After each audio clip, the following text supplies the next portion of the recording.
యోహాను సువార్త 14వ అధ్యాయము 2-3 వచనాలను మనం కలిసి చదువుదాము. నా తండ్రి ఇంట అనేక నివాసములు కలవు, లేని ఎడల మీతో చెప్పుదును. మీకు స్థలము సిద్ధపరచ వెళ్ళుచున్నాను. నేను వెళ్ళి మీకు స్థలము సిద్ధపరచిన ఎడల నేనుండు స్థలములో మీరును ఉండులాగున మరలా వచ్చి నా యొద్ద నుండుటకు మిమ్మును తీసుకొని పోవుదును. దేవుని పరిశుద్ధ వాక్యానికుల్లో దించును గాక. ఆమేన్. ప్రభు సహాయం కొరకై చిన్న ప్రార్థన చెప్పుకుందాము. అందరూ కూడా నాతో ఏకీభవించండి. ప్రేమ కలిగిన మా ప్రియ పరలోకపు తండ్రి, కృప కలిగిన మా దేవ, వందనాలు, స్తోత్రాలు. మీ ఉచితమైన కృపను బట్టి గడిచిన పునరుత్థాన దినము నుండి నేటి పునరుత్థాన దినం వరకు నన్ను మా ప్రియులందరినీ కూడా మీ బలిష్టమైన బాహువుల కింద సురక్షితంగా క్షేమంగా ఉంచడమే కాకుండా ఈ పునరుత్థాన దినం మీ పాద సన్నిధి మాకు అనుగ్రహించినందుకై హృదయపూర్వకంగా మీకే కృతజ్ఞతాస్తుతులు చెల్లిస్తున్నాం. నేను ఇంతవరకు పాడి మీ నామాన్ని మహిమపరిచాము. ఈ లేఖనాల్ని ధ్యానించుకోవాలని ఆశపడుతూ ఉన్నాము. మా వెనికిడిలోనికి తేబడిన లేఖన భాగాన్ని దీవించడం ఆయన. దేవుడు మానవుల కొరకు ఏమి సిద్ధపరిచను అనేటువంటి అంశం మీద మరి గత వారం మాతో మాట్లాడారు. ఈ వారం కూడా నాయన ఈ వాక్యమును బట్టి మాట్లాడడానికి దేవుని బలహీనుని ప్రభా నిలబడబోతున్నాను. నన్ను క్షమించండి, నన్ను ఖాళీ చేయండి. మీ చిత్తానుసారమైన మాటలు నా నోట నుంచి మీరే మాట్లాడుకొని మహిమ, ఘనత, ప్రభావాల్ని పొందమని అడుగుతూ ఉన్నాను. చేర్చబడిన మా ప్రియులందరినీ బట్టి వందనాలు, స్తోత్రాలు. ఇంకెవరైనా వస్తుంటే త్వరపెట్టి తోడుకొని రండి ఆయన. మరి ఆగిపోతున్న వారిని కూడా జ్ఞాపకం చేసుకోండి తండ్రి. వారికి క్షమించి మరొక తరుణం వారికి అనుగ్రహించమని కోరుతున్నాను. వచ్చిన వారెల్లా ఈ కొద్ది సమయం తమ హృదయాలు చెవులని పరలోకపు గవిని వైపు కేంద్రీకరించులాగున సహాయం చేయమని కోరుచు బ్రతిమాలుకుంటున్నాను. అని మరి మా ప్రియుడు రమేష్, భారతి మరి ఇప్పుడు హైదరాబాద్ వైపు ప్రయాణం చేస్తున్నారు నాయన. వాతావరణం ఇబ్బందికరంగా ఉంది. చిత్తమైతే వారి వాహనానికి తోడుగుండి క్షేమకరంగా వారి చేరాల్సిన గమ్యస్థానం చేర్చి వారి ద్వారాను మహిమ పొందమని మీ నామమును అతిగా హెచ్చిస్తూ నన్ను మమ్మల్ని తగ్గించుకుంటూ మా ప్రభువును మా రక్షకుడునైనా యేసునామంలో ఈ మనవులు సమర్పిస్తూ ఉన్నాను మా పరమ తండ్రి. ఆమేన్. Praise the lord. ప్రభునామలందరికీ వందనాలు. దేవుడు తన ఉచితమైనటువంటి కృపను బట్టి మన జీవితాల్లో మరొక పునరుత్థాన దినం ప్రభుని ఆరాధించడానికి మనకు అనుగ్రహించారు. ఈ దినాన్ని చూడకుండా ఎంతోమంది గతించిపోయిన వారుగాను, అలాగే ఆ విపత్కరమైన పరిస్థితుల్లో ఇరుక్కుపోయిన వారుగాను ఉన్నారు. దేవుడు మనల్ని ఎంతో ప్రేమించి ఆయన బలిష్టమైన రెక్కల కింద మనందరినీ భద్రపరిచారు. ఈ పునరుత్థాన దినం ఆయన పాద సన్నిధి మనకు అనుగ్రహించారు. అందుకొరకు ఆయనకి మనం వందనస్తులమై ఉన్నాం. ఈ రోజున మరి 1 గంట అప్పటి నుంచి కంటి పరీక్షలు చేయడానికి మరి మన మందిరంలోనికే వస్తారు. ఆరాధన అయిపోగానే చూస్తారు. ఎవరైనా కళ్ళజోళ్ళు అవసరమైన వాళ్ళు, ఎవరైనా తలపోట్ల వాళ్ళు ఉన్నా అటు వాళ్ళందరూ కూడా ఒక 10 నిమిషాలు ఆగి చూపించుకుని మీరు వెళ్ళిపోవచ్చు. ఇప్పుడైతే వాళ్ళు నిండ్రకొల్లో ఉన్నారంట. నిండ్రకొల్లు క్యాంప్ ముగించుకొని 1 గంటకల్లా ఇక్కడ చేరుతారు. మరి తక్కువ రేట్లకి కళ్ళజోళ్ళు వేస్తారని, అలాగే ఆపరేషన్ అవసరమైతే ఆపరేషన్లు ఉచితంగానే చేయిస్తారట. కాబట్టి మరి అవసరతలో ఉన్న వాళ్ళు ఎవరైనా ఉంటే వారు ఉపయోగించుకోండి. వాతావరణం బాగాలేదు కదా అని పొద్దున్న మళ్ళీ ఫోన్ చేశాను, వస్తారా ఏంటి ఎలా ఉంది వాతావరణం అంటే, వస్తామండి తప్పకుండా 2 గంటల్లో ఉన్నాము, 1 గంటకల్లా వచ్చేస్తామండి అని చెప్పారు. కాబట్టి ఈ అవకాశాన్ని మరి అవసరతలో ఉన్న వాళ్ళు ఉపయోగించుకోండి. మీ గ్రూప్లో పెట్టారు, చూసుకునే ఉండొచ్చు. మీరు ఎవరైనా రావచ్చు మందిరానికి. మన మందిరానికి వచ్చేవాళ్ళ కోసమని కాదు, ఈ ఊర్లో క్యాంప్ ఇక్కడ చేసుకుంటున్నారు అంతే. వాళ్ళు ఉండడానికి ఒక చోటు కావాలి కదా, ఆ చోటు మనం ఇస్తున్నాం. అంతే తప్ప మన మందిరం వాళ్ళు చూడడం కోసమని కాదు. అవసరతలో ఎవరైనా వచ్చి చూపించుకోవచ్చు. అది రైట్. ఇది ఒక్కటి. మనకి ఎప్పటి నుంచో మనం చెప్పుకుంటున్నాం, ఈ సంవత్సరం వాతావరణం చాలా ఇబ్బందికరమైన పరిస్థితుల్లో ఉంటుంది అని. మన దేశంలో 12 రాష్ట్రాలకు రెడ్ అలర్ట్ ప్రకటించారు. అందులో మొదటి స్థానంలో ఆంధ్రప్రదేశే ఉంది. వర్షాలు ఎక్కువగా పడడానికి, వర్షాలు అంతగా పడకపోవడానికి కారణం లానినో, ఎల్నినో అనేటువంటి పరిస్థితులు కారణమంట. రెండు కూడా పసిఫిక్ మహాసముద్రం మీద, ఎందుకంటే మనకి ప్రపంచంలోనే పెద్ద సముద్రం ఏదైనా ఉందంటే మహాసముద్రం అది పసిఫికే. ఆ పసిఫిక్ మధ్య భాగంలో ఏర్పడే వాతావరణ పరిస్థితులను బట్టి ఈ లానినో కానీ ఎల్నినో కానీ ఉంటుంది. అక్కడ ఇప్పుడు 29.3 డిగ్రీల ఉష్ణోగ్రత ఉందంట పసిఫిక్ మహాసముద్రంలో మధ్యలో. సగటు ఉష్ణోగ్రతలు ప్రపంచవ్యాప్తంగా ఎంత? ప్రపంచవ్యాప్తంగా యావరేజ్ ఉష్ణోగ్రతలు ఎంత అంటే 13 డిగ్రీలే. ప్రపంచవ్యాప్తంగా 13 డిగ్రీలే. అయితే ఇప్పుడు పసిఫిక్ మహాసముద్రం మీద 29.3 ఉందంట. చాలా భిన్నమైన పరిస్థితులు. దానివల్ల దట్టమైన మేఘాలు ఏర్పడవు. వాళ్ళకు ఉరిమేసింది మనకి పొద్దున్న, కానీ నల్ల మబ్బు ఉందా? నల్లటి మబ్బు లేదు. అదే ఎల్నినో ప్రభావం అంట. మేఘాలు దట్టంగా కూర్చబడవు, ఏదో పలచగా అలా వచ్చేసి అలా వెళ్ళిపోతాయి. ఒక చోట అసలు కురవు. అది అక్కడక్కడ మటుకు దట్టంగా ఓ చోటకు వచ్చి అక్కడ మట్టికి బళ్ళుని పడిపోయి వెళ్ళిపోతాయంట. అలాంటి పరిస్థితి ఇప్పుడు ఈ సంవత్సరం మనకు ఉంది.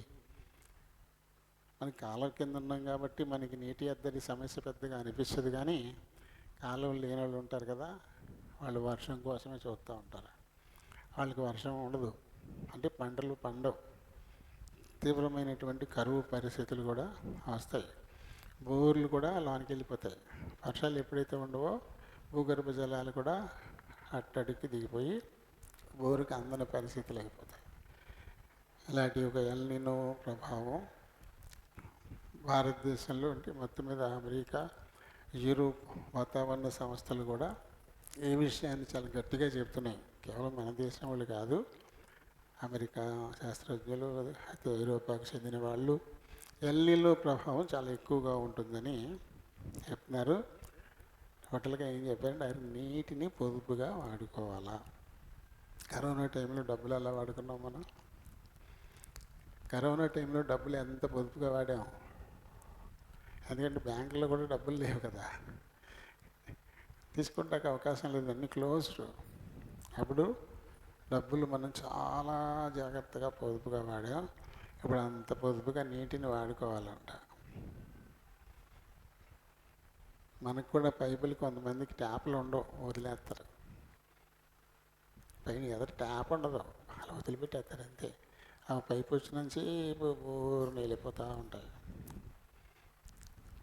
అలా వదిలిపెట్టకూడదు, అలా చేయకూడదు.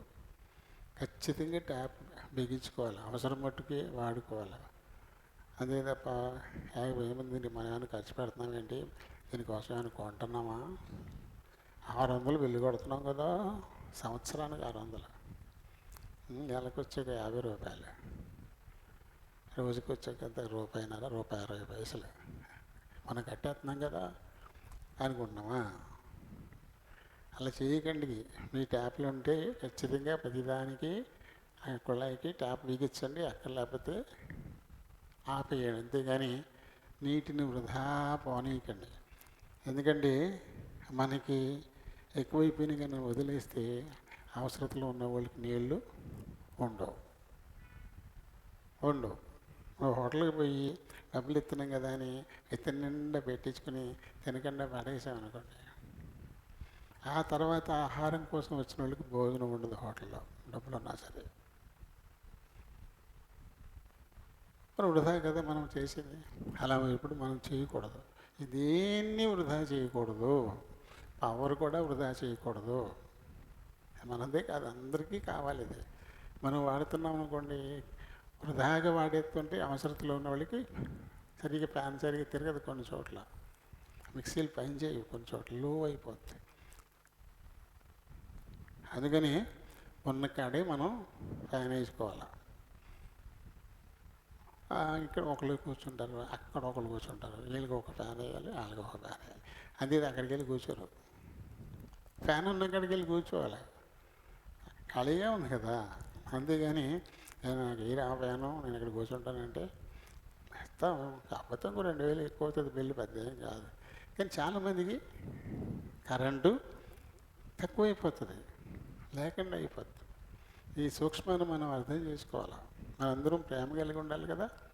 మనల్ని ఎలా ప్రేమించుకుంటున్నామో అలాగే ఇతరులను కూడా ప్రేమించాలి. మన అవసరత కోసం ఎలా వాడుకుంటున్నామో ఇతరుల అవసరతకు కూడా అందుబాటులో ఉండేలా మనం జాగ్రత్తలు తీసుకోవాలి. ఏది వృధా మనం చేయకూడదు. ఒక్కొక్కసారి చేయి కడుక్కుంటే, మూతి కడుక్కుంటే కొన్ని నీళ్ళు లేకుండా అయిపోయే పరిస్థితి అయిపోతుంది. అలాంటి అనుభవాలు మనకు లేవు, కానీ ఇది మెట్ట ప్రాంతాల్లో ఇదివరకు ఉండి వాళ్ళకు కూడా ఇప్పుడు బోర్లు వచ్చినాయి. ఈ నీళ్ళతో వర్షాలు పడకపోతే బోర్లు కూడా అడుగంటుకుపోతాయి, వాళ్ళకి నీళ్లు దొరకని పరిస్థితి వచ్చింది. సరే అండి, ఎందుకంటే విశ్వాసులంగా మనం ఇతరులకు కూడా ఉపయోగపడాలా, ఇతరుల మేలు కూడా మనం కోరుకోవాలా, మన వలె ఇతరుల అవసరతలు కూడా తీర్చేలా మనం పనిచేయాలా. దాని గురించి అని నిర్లక్ష్యంగా ఉండకూడదు. అందరి మేలు మనం కోరాలి, అంతే.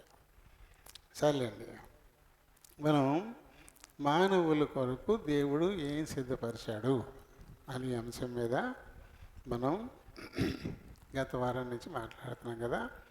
గత వారం ఏ విషయం చెప్పుకున్నాము? దేవుడు మానవునికి ఏం సిద్ధం చేశాడు? రాజ్యమును సిద్ధపరిచాడు. ఎవరి కొరకు రాజ్యం? ఎవరిని ఆక్రమించకమని చెప్పాడు? మిక్కిలి అల్పులైన ఈయన సహోదరులలో ఒకరికి మీరు చేశారు కాబట్టి అన్నాడు ఆయన. కాబట్టి మన మేలు మనమే కాకుండా ఇతరుల గురించి కూడా మనం ఆలోచించాలి. అందుకోసం ఇప్పుడు దాకా చెప్పింది, ప్రభు చెప్పింది అదే. ఇతరుల గురించి కూడా మనం ఆలోచించాలి. ఇతరుల అవసరాలు తీర్చబడడానికి కూడా మనం చేయగలిగిన సహాయం మనం చేయాలి. కాబట్టి మనం నియంత్రణలో ఉంటేనే ఇతరులకు ఏమైనా సహాయం చేయగలుగుతాం, అంతే కదా. సరిగ్గా భోజనం చేసే సమయం, అమ్మ ఆకలి అన్నం పెట్టమంటే ఎవరిని వచ్చారనుకోండి, మనం నలుగురు 4 కంచాల్లో ఇంత అన్నం వేస్ట్ పడేసేసాం. అలా కాకుండా అవసరం మేరకు వాడుకుంటే ఇంకొక మనిషి అన్నం మిగులుతుంది, ఆ వచ్చినోడికి పెట్టచ్చు కదా, వాడి కడుపు నిండుతుంది కదా. మనం చెత్తబట్లో పడేస్తున్నాం. వాళ్ళు చెప్తారు, ప్రతి గింజ మీద మన పేరు రాయబడుతుంది, ప్రతి గింజ. అంత అన్నంలో ఏదో ఒక మెతుకు మీద నీకు ఆశీర్వాదం ఉంటుంది, ఏదో ఒక దాని మీద. కాబట్టి అన్నీ తినాలి, అమ్మోలు వదిలేయకూడదు. తీరా దేవుని ఆశీర్వాదం వదిలేసిన దాని మీద ఉంటే నీకు దక్కకుండా పోయినట్టే కదా.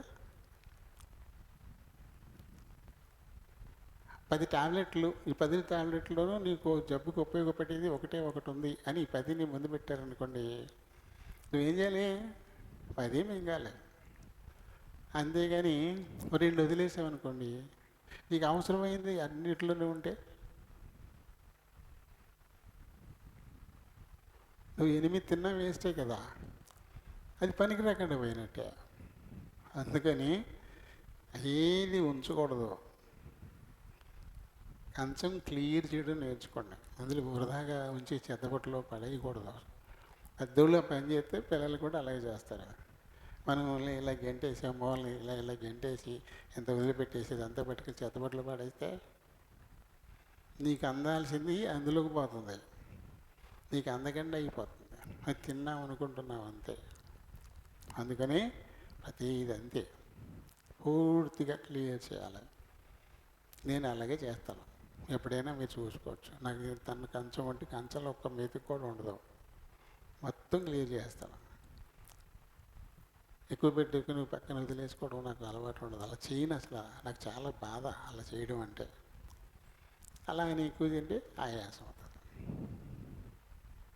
అందుకని కొంచెం తక్కువగా ఉండడం ఎప్పుడు కూడా మంచిది ఆరోగ్యానికి. ఏమీ మిగిల్చకుండా తీసుకోవాలి. అలా చేయండి. ఒక మంచి మాట చెప్పాను, మీరు ఇష్టం అనుసరిస్తే అనుసరించండి, లేకపోతే లేదు. ఎందుకంటే నాకు ఒక అనుభవం అయింది. ఒకసారి చెప్పాను మీకు. నాకు పెట్టింది అమ్మ, నాకు అన్నం పెట్టింది, కూర వేసింది, బాగా ఆకలిగా ఉన్నాను. పని చేస్తా, ఎక్కువ పని చేసేవాడిని, నేను పనులు ఎక్కువ చేసేవాడిని. దాంతో ఆకలి కూడా బాగా వేసింది, బాగా తినేవాడిని. తింటుంటే తన బాబు అయినా బాబా అంటే అయ్యమ్మా వేసేసింది, బాగా తినేసాను. అయిపోయింది. నేను చేయి కడుక్కునేటప్పటికి అమ్మ ఆ కూర దాకలో ఒక అన్నం వేసి ఇలా కలుపుకొని వేసుకుంటుంది. ఇప్పటికీ నన్ను బాధిస్తూ ఉంటుంది ఆ అనుభవం. ఏం చేయగలను? అమ్మకు ఉందా లేదా అని కూడా చూడకుండా అలా తినేసానండి నేను. అమ్మ నీకు ఉందా అని అడగకుండా తినేసానండి నేను అని చెప్పేసి నిజంగా అప్పటి నుంచి ఆ సన్నివేశం గుర్తొస్తే ఎప్పటికీ బాధపడుతూనే ఉంటాను. తీర్చగలం దాన్ని. ఇప్పుడు ఎలా సరి చేసుకోగలం? సరి చేసుకోలేం. అయిపోయింది. ఇంకా అలా బాధపడి మిగిలిపోద్ది అంతే. అందుకని ఏం చేయాలి? వెనక గురించి ఆలోచించాలి. అమ్మ ప్రేమతో ఏం చేస్తుంది? చేస్తుంటుంది. పిల్లలు ఏం చేయాలి? అమ్మకు ఉందా లేదా అని చూసుకోవాలి. మరి నా పిల్లలే కదా, సర్లే అని చెప్పేసి తనకు ఉన్నా లేకపోయినా వేసేస్తూ ఉంటుంది. కాబట్టి అవసరం మేరకు మనం తినాలి. ఉందా లేదా చూడాలి. ఉన్నదాన్ని పంచుకొని తినాలి. ఎంత ఉంటే దాన్ని నలుగురు షేర్ చేసుకొని తినాలి. అంతేగాని ఇద్దరికి సరిపోయింది అన్నాడు, ఇద్దరు తినేస్తే మిగతా వాళ్ళిద్దరి సంగతి ఏంటి? అప్పుడు మన వలి ఇతరులు మనం ప్రేమించినట్టు కాదు కదా. అలా ఎవరు ప్రేమిస్తారో? మిక్కిలి అల్పులైన ఈయన సహోదరులలో ఒకరికి మీరు చేశారు కాబట్టి అది నాకు చేసినట్లే. కాబట్టి మీ కొరకు సిద్ధం చేయబడినటువంటి రాజ్యం స్వతంత్రించుకోండి అని ప్రభు చెప్పాడు. ఇవన్నీ దేంతో ముడిపడి ఉన్నాయి? నిన్ను వలె నీ పొరుగు వానిని ప్రేమించు. మనల్ని మనం ఎలా ప్రేమించుకుంటామో, మన బాగు ఎలా మనం చూసుకుంటాము, అలాగే ఇతరులని ప్రేమించాలి. ఇతరుల బాగు కోసం కూడా మనం చేయగలిగింది చేయాలి. అలా ఎవరు చేస్తారో అలాంటి వారి కోసం దేవుడు ఒక రాజ్యాన్ని సిద్ధం చేశాడు. రెండవ మాట ఏంటంటే, పరలోక పట్టణంలో స్థలం సిద్ధపరిచాడంట. పరలోక పట్టణంలో ఒక స్థలాన్ని సిద్ధపరిచాడు కదా. మనం చదివాం కదా, యోహాను సువార్త 14:2-3. నేను అనేక నివాసములు గలవు, లేని ఎడల మీతో చెప్పుదును, మీకు స్థలము సిద్ధపరచ వెళ్ళుచున్నాను. మీకు స్థలాన్ని సిద్ధం చేయడానికి నేను వెళ్తున్నాను. నేను వెళ్ళి మీకు స్థలము సిద్ధపరిచిన ఎడల నేనుండు స్థలములు మీరును ఉండులాగున మరలా వచ్చి నా యొద్ద నుండుటకు, నా యొద్ద మీ కొరకు సిద్ధపరిచిన ఆ స్థలంలో ఉండడానికి మిమ్మల్ని తీసుకెళ్ళిపోతాను అని చాలా చక్కగా ప్రభు చెప్పిన మాటలే కదా. స్థలం సిద్ధం చేయడానికి ప్రభు వెళ్ళాడు.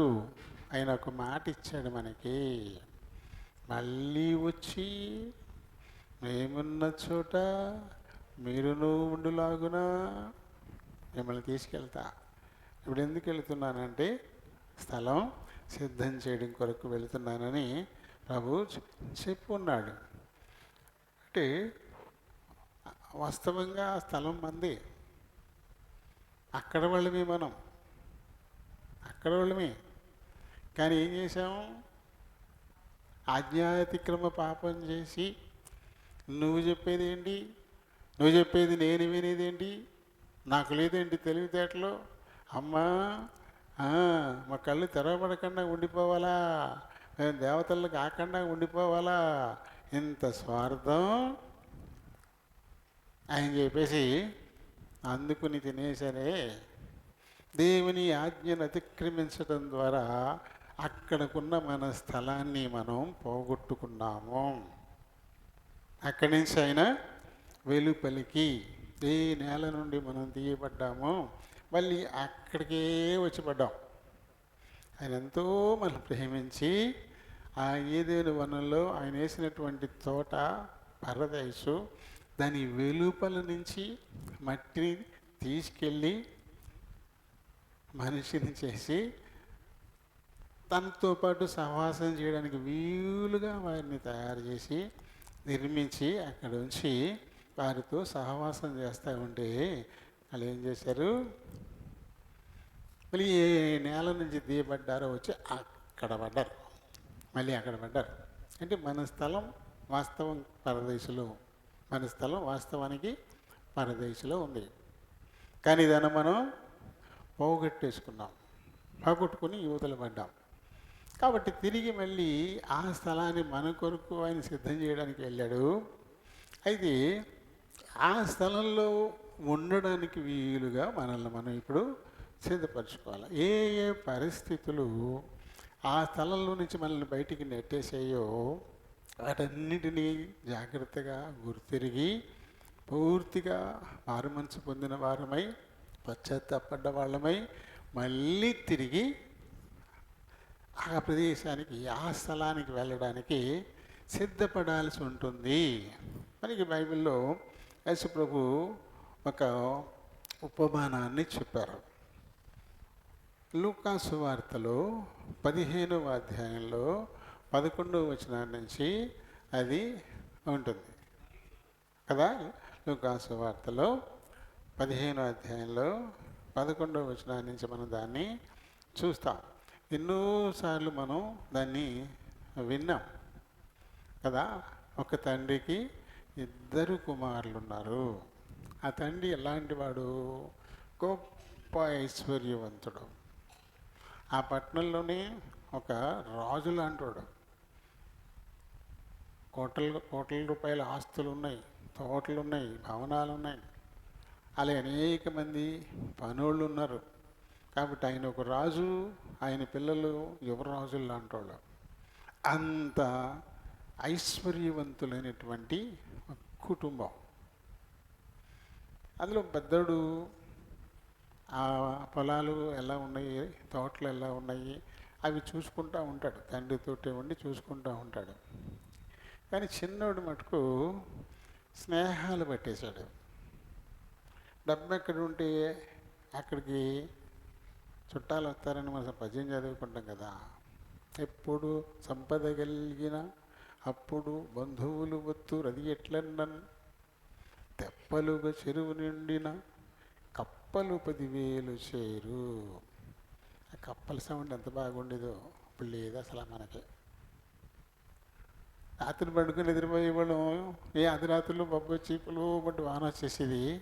తెల్లారేసరికి రకరకాల కప్పులు అరుగుతూ ఉండేవి. చాలామందికి అదృష్టం లేదు ఆ కప్పల సౌండ్ వినడానికి. మేము వినేసాం. ఇప్పుడు పట్టుకొచ్చే వాళ్ళకి మీకు అసలు తెలియకుండా పోయింది. భలే ఉండి ఉండు ఒకటి అంటూ ఉండేది. బెబెక్ బెబెక్ బెబెక్ ఒకటి అంటూ ఉండేది. ఇన్ని రకాల కప్పల సౌండ్లు తలుపులు తీసి బయటకు రాకుండా నేను వినబడతా ఉండి, ఓహో తొలకరిచ్చింది రా, తొలకరిచ్చింది. ఎంత చక్కగా ఉండేవో కప్పల సౌండ్లు. ఇప్పుడు అలా కప్పలే లేక్కడ మరి. కప్పల సౌండే లేదు. విన్నారా ఎక్కడ కప్పల సౌండ్లు? ఉన్న చెరువులు కాస్త పొడి చేస్తున్నాం మనం. ఇంకా కప్పలు ఎక్కడి నుంచి వస్తాయి? ఉన్న చెరువులన్నీ కప్పెట్టేస్తున్నారు. తెప్పలుగా చెరువు నిండిన కప్పలు 10,000. అంటే అప్పటిదాకా అవి సమాధి చేసేసుకుంటాయంట. వాటికి అవే మట్టిలో సమాధి చేసేసుకుని ఉండిపోతాయి. ఉండిపోయి చచ్చిపోవు. కేవలం వాటి జీవక్రియలు మాత్రం జరుగుతూ ఉంటాయి. ఆ లోపల ఉండి కొవ్వుతోటి గుండు కొట్టుకోవడం, ఊపిరితిత్తులు, శ్వాసావయవాలు పనిచేస్తూ ఉంటాయి. అది దీర్ఘ నిద్రలోకి వెళ్ళిపోతాయి. వర్షాలు ఎప్పుడు పడతాయో అప్పుడు బయటకు వస్తాయి దాంట్లోంచి. అప్పుడు బయటకు వస్తాయి. శీతాకాలం నిద్ర అంటారు. శీతాకాలంలో ఎలుగుబంట్లు ఉంటాయి, అవి కూడా అలాగే నిద్రపోతాయి. మంచులు కప్పెట్టేసుకొని నిద్రపోతుంటాయి శీతాకాలం. ఆ మంచు అంతా కరిగి బయటికి పోయేదాకా అది నిద్రపోతూనే ఉంటుంది. మంచు కరిగి ఎండలు వస్తాయినప్పటికి అప్పుడు లేచి మామూలుగా వస్తుంది. చాలా మంచి స్థితి కదా అది. అదే పరిస్థితులకు అనుగుణంగా దేవుడు అలాంటి స్థితులు ఏర్పాటు చేశాడు. మనమైతే ఏంటంటే సమృద్ధి ఉన్న కాడికి వెతుక్కుంటూ పోతుంటాం. మనకి తెలివితేటలు ఉన్నాయి కదా, వాటికి అది లేదు. అందుకని ఎక్కడున్నదో అక్కడే అప్పుడు దాకా బాగా కొవ్వొట్టు ఉంటుంది కదా, ఆ కొవ్వు అది కరిగి ఈ జీవక్రియలు పనిచేస్తూ ఉంటాయి. దీర్ఘ నిద్రలోకి వెళ్ళిపోద్ది అంటది. వెళ్ళిపోయి మళ్ళీ అనుకూల పరిస్థితులు వచ్చేటప్పటికి అప్పుడు లేచి ఇలా వీరు దులుపుకుని బయలుదేరుతుంది అన్నమాట.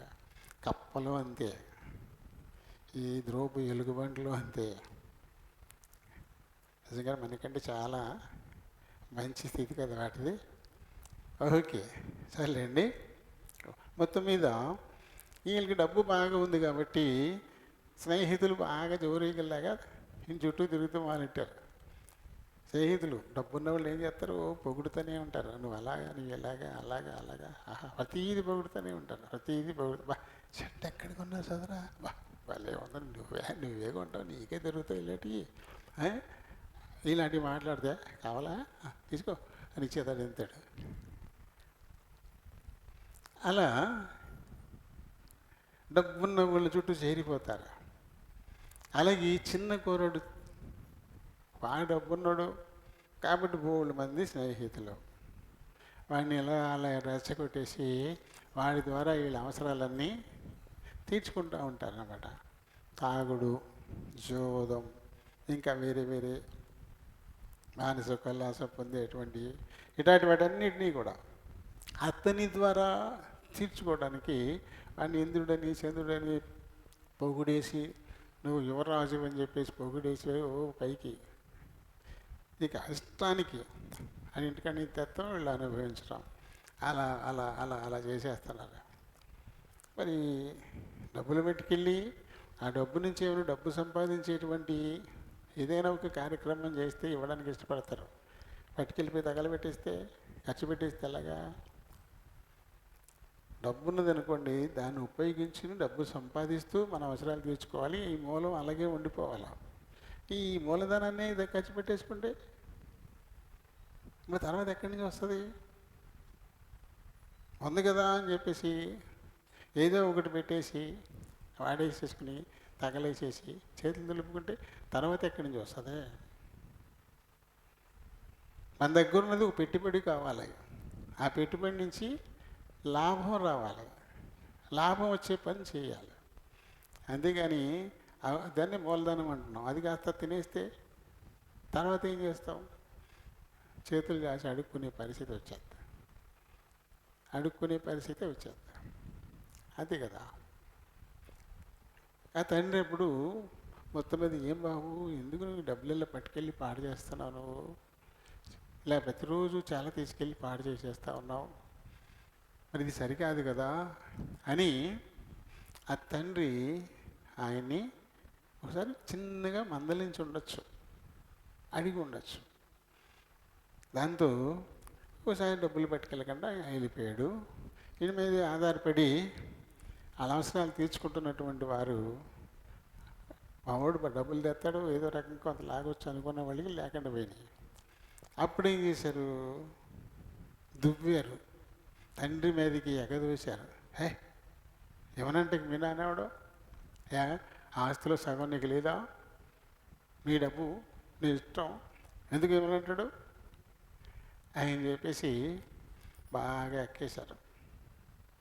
ఎక్కేస్తే నిజమే కదా, అవును కదా, ఆస్తిలో సగం నాది కదా, నాకు ఎందుకు ఇవ్వడు అని చెప్పేసి ఎవరు చెప్పిన మాటలు నచ్చినాయి బాగా వీడికి. వీడిని సంవరం చేస్తున్న వాళ్ళ మాటలే బాగా నచ్చాయి. దీని దగ్గర అన్నీ లాక్కునేసుకుని వాడేసుకుంటున్నారు, ఖర్చు పెట్టేసుకుంటున్నారు, గొప్పేస్తున్నారు అన్నీ కూడా. వీళ్ళు చెప్పిన మాటలే నచ్చాయి, కానీ ఆయన వృధాగా నువ్వు పాడు చేసుకుంటున్నావు నాయన అని తండ్రి అడిగితే అది నచ్చలేదు. వీళ్ళు చెప్పిందే నచ్చింది. ఆ మాటలు పుచ్చుకుని వెళ్ళిపోయి తండ్రి మీద తిరుగుబాటు బాగుట. నాన్న, నా ఆస్తి నాకు ఇచ్చేయి, నా వాటా నాకు పంచి ఇచ్చేయి, నేను ఇక్కడ ఉండను, నీతో పాటు ఉండను, అదే కదా ఇచ్చేసేయి అని చెప్పేసి తిరుగుబాటు బావుట. తండ్రి యథార్థవంతుడు, న్యాయవంతుడు, అందరికీ తీర్పులు చెప్పేవాడు. నేను ఇవ్వను అంటే వీడేం చేస్తాడు? ఆ ఊళ్ళో వాళ్ళ నాన్న ముందు చేతులు కట్టుకుని నుంచునేటువంటి వాళ్ళందరినీ తీసుకొచ్చి పెద్ద మనుషులు చేస్తాడు. ఏమండి మీరు పెద్దవాళ్ళు అందరికీ న్యాయం చెప్తారు, అదేంటి మరి మీ కొడుకు వాట సగం వాట నీ కొడుకు కూడా మీకు ఇబ్బంది ఏంటి అని ఒక పనికి మాలోడు వచ్చి అని చెప్పాలా? అలా ఇష్టపడరు. జ్ఞానవంతులు ఎప్పుడు కూడా, యథార్థంగా ఉండేవాళ్ళు ఎప్పుడు కూడా ఇంకొకరితో చెప్పించుకోవడానికి ఇష్టపడరు. అందుకని ఏం మాట్లాడకుండా అతనికి ఇవ్వాల్సినవి భూముల, లేకపోతే తోటల, లేకపోతే ఇళ్ళ చాలా ఉన్నాయి. ఇలాంటివన్నీ అతను హోటాకి పంచి వేసేసాడు. వీటన్నిటినీ మోసుకెళ్ళాడు కదా, కాబట్టి తగిన కాడికి వీటిని అమ్మేసుకుని మొత్తం అంతా డబ్బు కింద కూర్చేసుకుని ఈ మూటలు వేసుకుని వెళ్ళిపోయాడు. ఎక్కేసిన వాళ్ళందరూ కూడా ఈయనకు కూడా వెళ్ళిపోయారు. వీళ్ళందరూ కలిసి ఆ సొమ్ముని ఎంజాయ్ చేశారు, తినేశారు, తాగేశారు, పబ్బులకు వెళ్ళారు, కోడిపందాలు ఆడారు, పేకాటలు ఆడారు, ఇలా ఆడి రకరకాల పట్టుకెళ్ళిన సొమ్ములు అయిపోయినాయి, చేతినున్న ఉంగరాలు అయిపోయినాయి, మెళ్ళ ఉన్న గొలుసులు అయిపోయినాయి, ఇంకేమీ లేదు.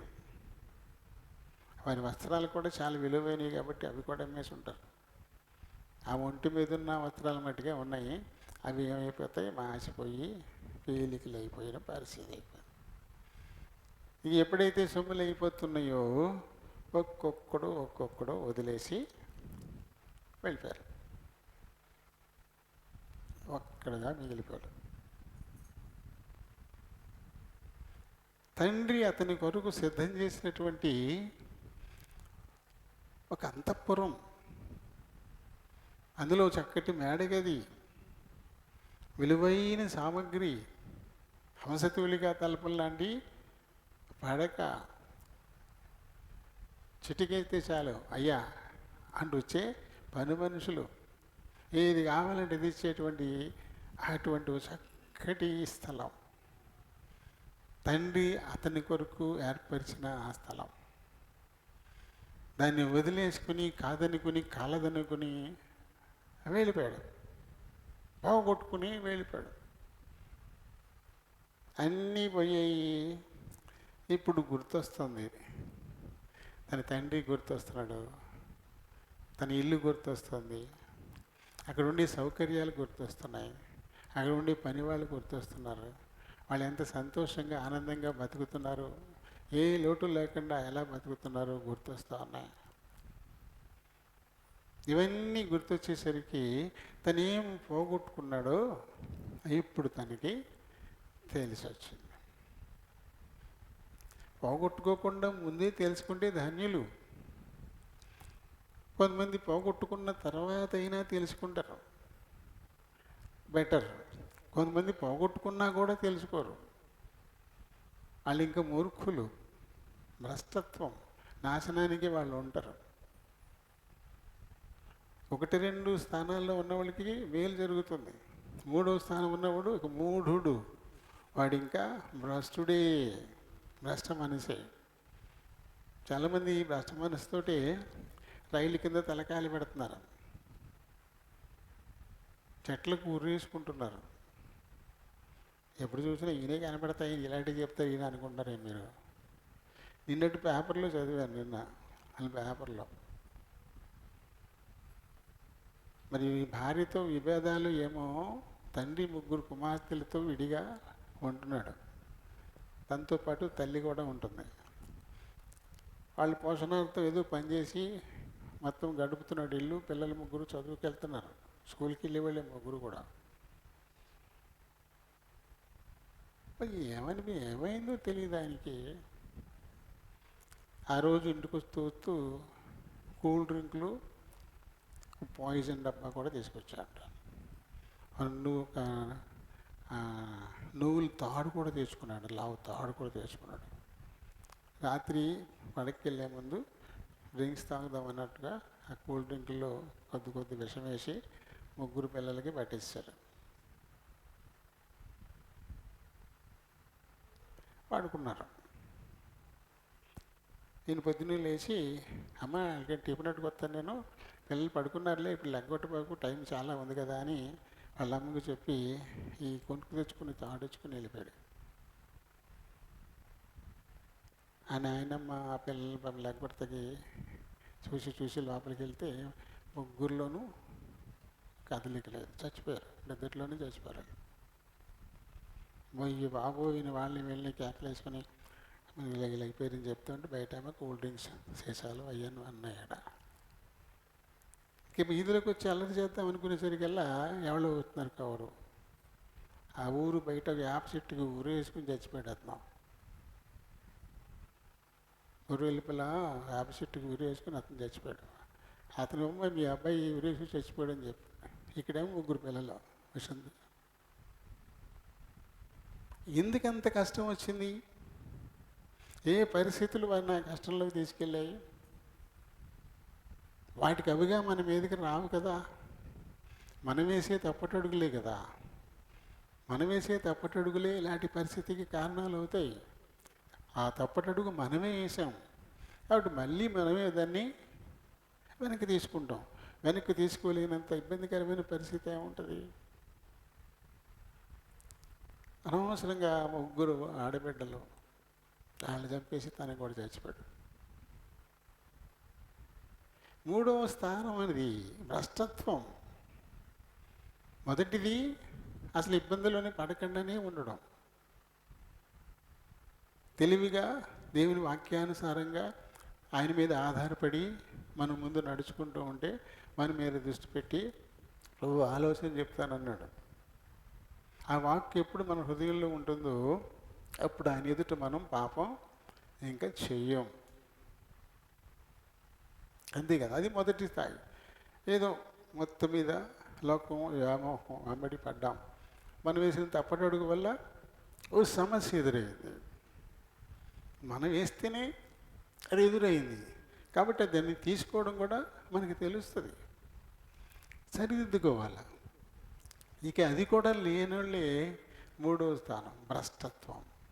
వారు చచ్చిపోతారు, ఇంకొకరిని కూడా చంపేస్తారు. మళ్ళీ ఈ పక్కన వేసాడు పేపర్లో 2 వార్తలు. ఇంకొక ఆమె తల్లి, 2 పిల్లలు. ఆమె భర్తకు గొడవతో వేరుగా తను ఉంటుంది. ఇది ముందు ఇతనేమో భార్యతో గొడవతో ఇతను ఉన్నాడు. కోర్టులో విడాకులకి వేసుకున్నారంట. 3 పిల్లలు ఇతని దగ్గర ఉంచుకున్నాడు.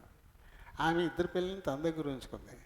మరి తనకేమైందో 2 పిల్లల్ని చేతిపుచ్చుకుని రైలు కింద పడిపోయింది.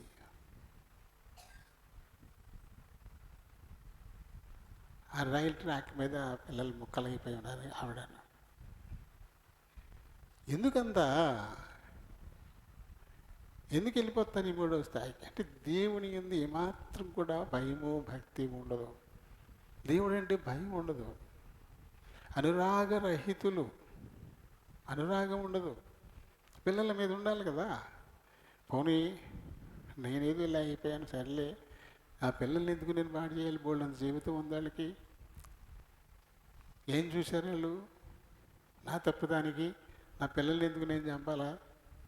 పునాలు మంచిగా ప్రయోజకులను చేసేంతవరకు నేను బతికుండాలా అని తను అనుకోవాలి. కానీ 2 చెరువు చేత పుచ్చుకుని వెళ్ళి రైలు కింద అడిగిపోతే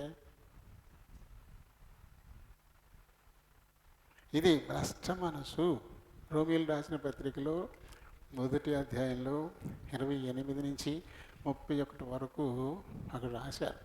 దేవునికి వారి హృదయంలో చొటిగి నల్లకపోయిరు కనుక చేయరాని పనులు చేయడానికి భ్రష్ట మనసుకు దేవుడు వారిని అప్పగించెను. చేయలేని పని కదా. ఆ పిల్లలకి విషం ఇచ్చి చంపేస్తాడా? తనేం ఉరేసి చచ్చిపోతాడా? అంటే ఒక ఎదవ ఆలోచన చేశాడు. నేను ఉరేసి చెప్తే నా పిల్లల్ని ఎవరు చూస్తారు? వాళ్ళు. అందుకని నాతో పాటు వాళ్ళని కూడా తీసుకెళ్ళిపోతాను. ఇదేం ఆలోచన? సరే, ఆ పరిస్థితులు ఎలా ఉన్నా సరే నా పిల్లల కోసం నేను బతుకుతాను, వాళ్ళు మంచిగా నేను చదివిస్తాను, ప్రయోజకులు చేస్తాను, ఆమె లేకపోతే నా పిల్లల్ని నేను చూసుకోలేనా అని రోషం ఎందుకు లేదు? ఎందుకు లేదు? నేను పోతే వాళ్ళు అయిపోతారు కాబట్టి వాళ్ళు కూడా చంపేస్తారు. ఇది ఎక్కడ మూర్ఖత? వాళ్ళ కోసం బతకడంలో గొప్పతనం ఉంది, కానీ వారి కోసం వాళ్ళని చంపేసి నువ్వు కూడా చచ్చిపోతే ఏంటి లాభం? అయితే ఇతను అన్నీ పోయినాయి, ఎగదోసిన వాళ్ళందరూ వదిలేసి వెళ్ళిపోయారు, తెచ్చుకునేవన్నీ అయిపోయినాయి, వస్త్రాలు పీలికలు అయిపోయినాయి, జుట్టు పెరిగిపోయింది, గడ్డం పెరిగిపోయింది, ఆ పూటకి ఏదన్నా లోపలికి గంజి దొరకడం కష్టమైపోయింది. మరి ఓడుకుంటుందా? ఎలకలు పరిగెడతా ఉన్నాయి, గుర్రులు. ఏం చేయాలి? ఏం పని చేస్తాడు? వీడికి పని పాటలు ఏమి రావు. ఈయన పని చేస్తే కదా, ఎంతసేపు అందిస్తే తింటుంది తప్ప తాగుతుంది తప్ప ఏ పని చేయడు కదా. కాబట్టి ఎవరు పని ఇస్తారు ఇతనికి? నేను పని చేస్తాను, కడుపు అన్నం పెట్టినంటే ఆ పని చూసి అవతల బాబా అంటారు అంతే. ఆ పని చూసి అవతల బాబా నువ్వు ఆ పని చేయమంటారు అంతే. ఎక్కడ పని దొరకలే. ఆఖరికి ఆ ఊరు చివర పందులను మేపుకునేవాడి దగ్గరికి వెళ్ళాడు. పందులు మేపుకోవడం అంటే ఏముంటుంది అక్కడ? కడుగు, గెంజి, కంపు, చెత్తే కదా. అక్కడికి వెళ్ళి ఈ పందులు కాస్తాను, నాకు ఏమన్నా కదంతా కడుపు తింటే కానీ పెట్టి అన్నాడు. అలాగే చూస్తా ఉండు, నేను ఇంటికి వెళ్ళి ఏమైనా పట్టుకొస్తాను అని చెప్పేసి ఆ పందులు యజమాని వెళ్ళిపోయాడు. ఇతనికి పందులు అప్పచెప్పి వాడు ఎంతసేపటికి రావట్లేదు, వీడి కడుపు కాలిపోతుంది. వాడు ఎదురుగుండా పందులు ఆనందంగా పడి తింటున్నాయి. మనకి లేనప్పుడు ఎదుటి తింటుంటే మన ఆకలి ఇంకా ఎక్కువైపోద్ది. మనకి లేనప్పుడు అవతలుడు తాగుతుంటే మనకి దాహం ఎక్కువైపోతుంటుంది. సైకలాజికల్ ఎఫెక్ట్ కదా ఇది. మన ఎదురుగుండా ఎవడు తింటలేదు అనుకోండి, మనకు కూడా పెద్ద ఏమనిపించదు. మన ఎదురుగుండా ఎవడు తాగకపోతే మనకు కూడా ఏమనిపించదు. కానీ మన దగ్గర లేదు, అవతలుడు తింటున్నప్పుడు మనకి ఆకలి ఎక్కువైపోద్ది. మన దగ్గర లేదు, అవతలుడు తాగుతుంటే మనకి దాహం ఎక్కువైపోద్ది. అవి తింటా ఉంటే వీడి కడుపు ఇంకా మాడిపోతుంది. వెళ్ళిన పందులు తిని పొట్టన్న తిని కడుపు నింపుకుంటే బాగుంటుందేమో అనే స్థితికి వచ్చేసాడు. పందులతో సమానం.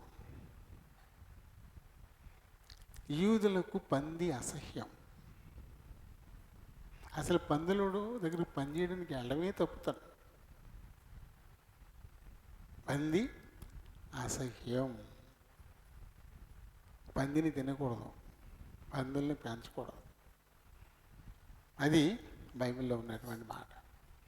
కానీ ఇతను ఎంతగా దిగజారిపోయాడు, ఎంతగా చెడిపోయాడంటే ప్రభు ఏదొద్దన్నాడో అదే చేయడానికి వాటితోటి సహవాసం చేసే అంతగా దిగజారిపోయాడు. అంతగానూ దిగజారిపోయాడు. కానీ అప్పుడు ఆలోచన వచ్చింది తనకి, బదులు తిన్నెత్తాయండి, ముట్టెట్టు ఒకటి కొడతాయి. మామూలు పందినే తిన్నవయ్యి ఇంకొకటి వచ్చి తింటే ఊరుకుంటాయా? పందులు ఒక పంది తింటా ఉంటే ఇంకో పంది వస్తేనే ఊరుకో. అలాంటిది ఇంకొకటి మనిషి వస్తే ఊరుకుంటాయా? పాపం తిన్ని కడుపు నింపుకోవాలని ఆశపడ్డాడు తప్ప అది మట్టుకు చేయలేదులే. కానీ ఆలోచన వచ్చింది ఇప్పుడు. తన ఇంట ఉన్నటువంటి పనులు, తన ఇంట్లో ఉన్నటువంటి పనులు అందరూ చక్కటి వస్త్రాలు వేసుకుని, చక్కగా తలకు నూనె పెట్టుకుని, చక్కగా నువ్వుకొని సంతోషంగా అటు ఇటు తిరుగుతూ, టైంకి టిఫిను, టైంకి భోజనం, అసలు విచారం అనేది లేదు వారి ముఖాల్లో. అంత ఆనందంగా వాళ్ళు బతుకుతూ ఉన్నారు. వాళ్ళు ఓనర్లు కాదు, పనుళ్ళు. నాకీ గతేంటి, నాకీ గతేంటి? నేను ఈ రోజు లాంటి కదా. నా తండ్రి ఇంట ఉన్నటువంటి పని వాళ్ళందరూ ఎంత హ్యాపీగా బతుకుతూ ఉన్నారు. వాడు ఎవరికీ లోటు అనేది లేదు. నాకు పట్లా చిరిగిపోయాయి, తలకు నూనె లేదు, తాగడానికి తినడానికి ఏమీ లేని పరిస్థితి. పందులు తినే పొట్టు తినాలి ఆశ కలుగుతుంది. అంత దారుణంగా దిగజారిపోయాను నేను. వెళ్ళిపోతాను, నేను వెళ్ళిపోతాను, మళ్ళీ మా నాన్న దగ్గరికి వెళ్ళిపోతాను. కొడుకులా కాదు, ఎందుకంటే కొడుకు అనిపించుకోవడానికి నేను అర్హుని కాదు. నేను చేయకూడని పని చేశాను. మాట్లాడకూడని మాటలు మా నాన్నతో నేను మాట్లాడాను. నేను ఇంకలా నీ తండ్రి అంటూ నేను పోను, కొడుకుగా నేను పోను. మా నాన్నతో ఒకటే చెప్తాను, నీకు పరలోకానికి విరుద్ధంగా నేను పాపం చేశాను. ఇక మీదట నీ కుమారుని అనిపించుకోవడానికి నేను తగను.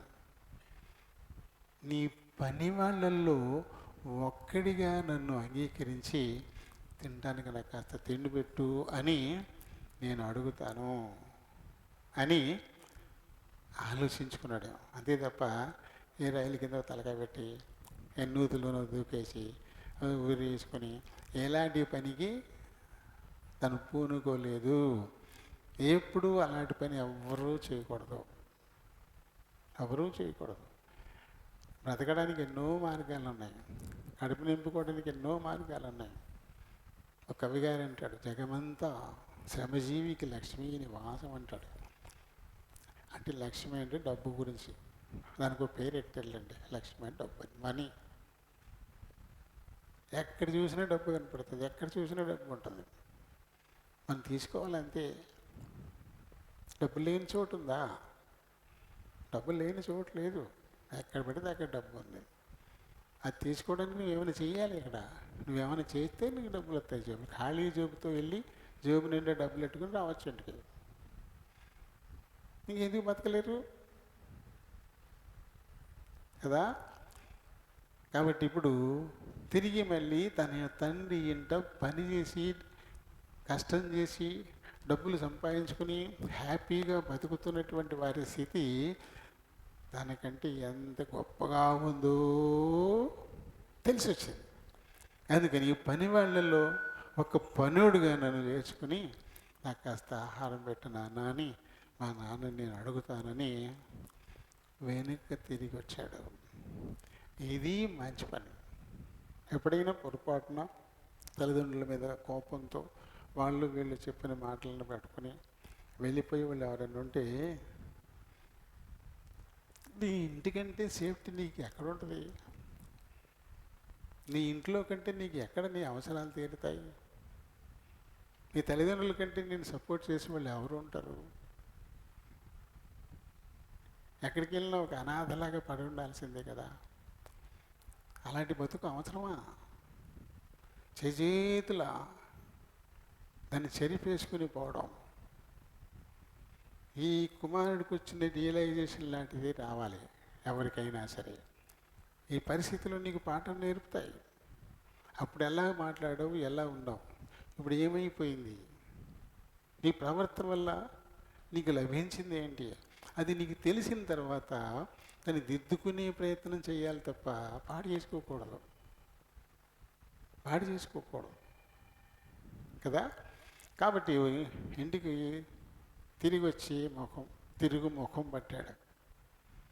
తండ్రి ప్రేమగలుడు, తన కుమారుని కొరకు సిద్ధం చేసినవి అలాగే ఉన్నాయి. తన గది అలానే ఉంది, తన పడక అలానే ఉంది. వాటేమిటిని తీసేయలే.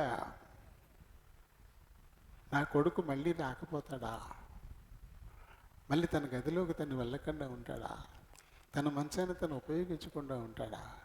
తన కొడుకుని సిద్ధం చేసిన వార్డ్రోబ్లో ఉన్న దుస్తులను వాడుకోకుండా ఉంటాడా? వస్తాడు అని అది అలానే ఉంచేశాడు. మేడు పైకి ఎక్కి ఆ కుమారుడు ఏ మార్గం గుండా వెళ్ళాడో ఆ మార్గం వైపే మళ్ళీ నా కొడుకు తిరిగి వస్తాడు వస్తాడు వస్తాడు. లోబడనులని భ్రష్టులైనటువంటి పిల్లల కొరకు దినమెల్లా నా చేతులు నేను చాపుచున్నాను అని ప్రభు చెప్తారు యెషయా ద్వారా. అలానే ఈ తండ్రి కూడా ఆ కుమారుడు వెళ్ళిన మార్గం వైపు మళ్ళీ అదే మార్గంలో తిరిగి వస్తాడు నా కొడుకు అనే ఆశతో ఆయన చూస్తూనే ఉన్నాడు. అల్లంత దూరాన జుట్టు పెరిగిపోయి, గడ్డం పెరిగిపోయి, దుస్తులన్నీ మట్టి కొట్టుకుపోయి, చిరిగిపోయి, కాళ్ళకు చెప్పులు కూడా లేకుండా ఆ నడకలో దర్పం, టీవీ లేదు, తిండి లేదు కదా, పక్క చిక్కిపోయాడు, నీరసించిపోయాడు. అలా నడుచుకుంటూ వస్తుంటే ఆ తండ్రి కళ్ళ నిండా ఆ కొడుకు ఉన్నాడు. ఆ కొడుకు ప్రతి కదలిక తండ్రికి తెలుసు. ఆయన నడిచేటప్పుడు కాలు ఎలా ఎగరేస్తాడు, ఆయన నడిచేటప్పుడు ఓ చెయ్యి ఇలా ఇలా ఊపుతాడు, అన్నీ తెలుసు. అసలు ఆనవాళ్ళు కట్టడానికి వీలు లేకుండా అయిపోయినటువంటి ఆ కొడుకుని గుర్తుపెట్టేసాడు. గుర్తుపట్టేసి ఆ పై నుంచి ఆ మేడ మెట్లు కపకప దిగొచ్చేసాడు. కపకపా దిగొచ్చేసి ఆ రోడ్డు మీదకి వచ్చేసి వాడికి ఎదురెళ్ళిపోయి ఆయన గట్టిగా వాటేసేసుకున్నాడు. హఠాత్ పరిణామం. అసలు ఊహించలేదు ఆ కొడుకు నాకు ఇలా నా తండ్రి స్వాగతం పలుకుతాడని. అస్సలు ఊహించలేదు. ఏదో చెప్పబోతున్నాడు, నాన్న నాన్న నాన్న నాన్న నేను నేను నీకు అనుకున్నాడు కదా ముందు, నీకు పరలోకానికి వ్యతిరేకంగా నేను పాపం చేశాను, ఇక మీదట నీ కుమారుని అనిపించుకోవడానికి నేను అర్హుడను కాను అని చెప్దామనుకున్నాడు కదా. అవే మాటలు చెప్దామనుకుంటున్నాడు, ఇంకా చెప్పలేదు, బయటికి చెప్పలేదు.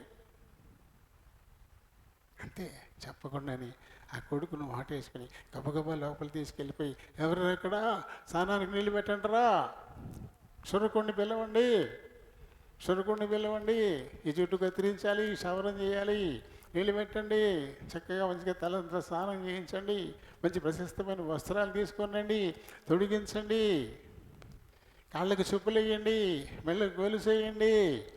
ఇదిగో నా కొడుకు చనిపోయాడు అనుకున్న నా కొడుకు మళ్ళీ తిరిగి బ్రతికొచ్చాడు, కోడి దేవుడిని పట్టుకొచ్చి వధించండి, విందు చేయండి.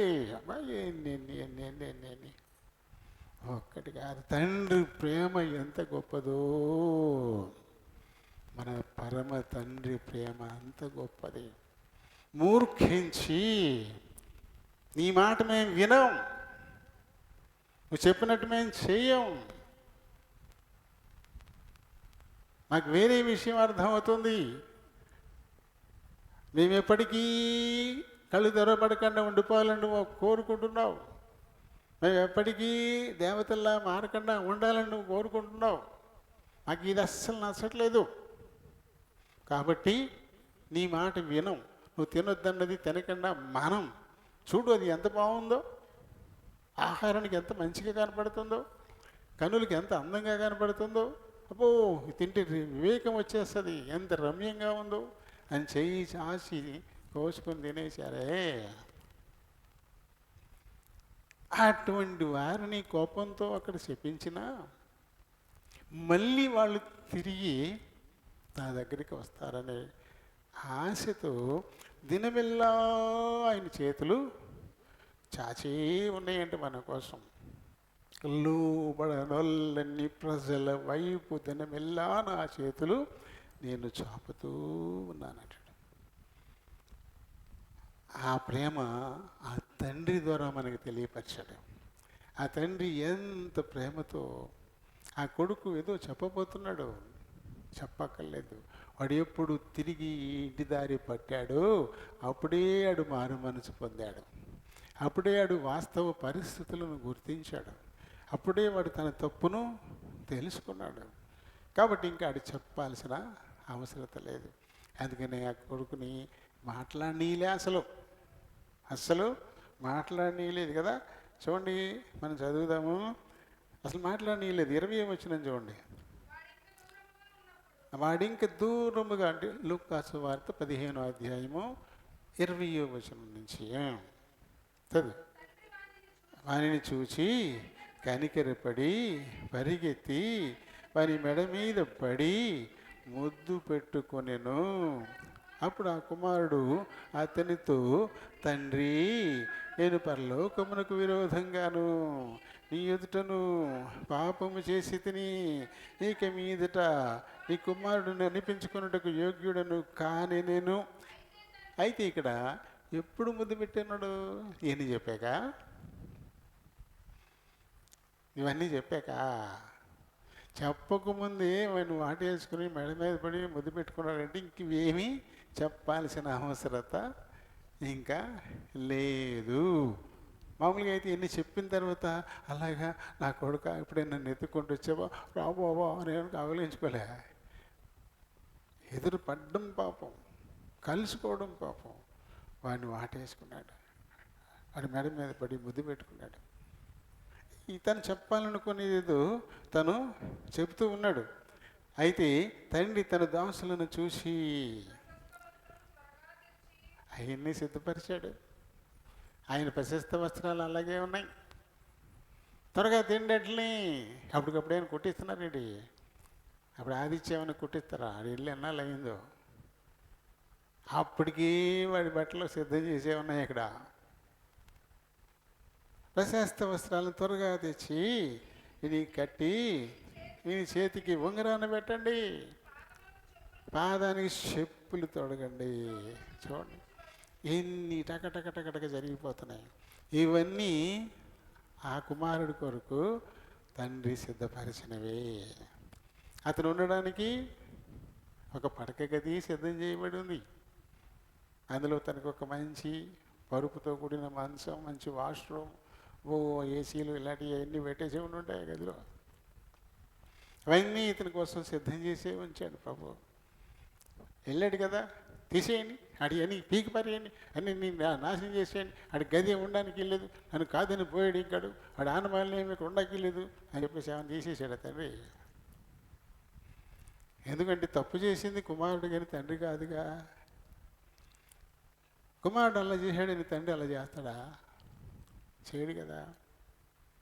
కానీ మనం అలాగే చేస్తుంటాం. మా కుమారుడు కాదని వెళ్ళిపోతే ఏం చేస్తాం?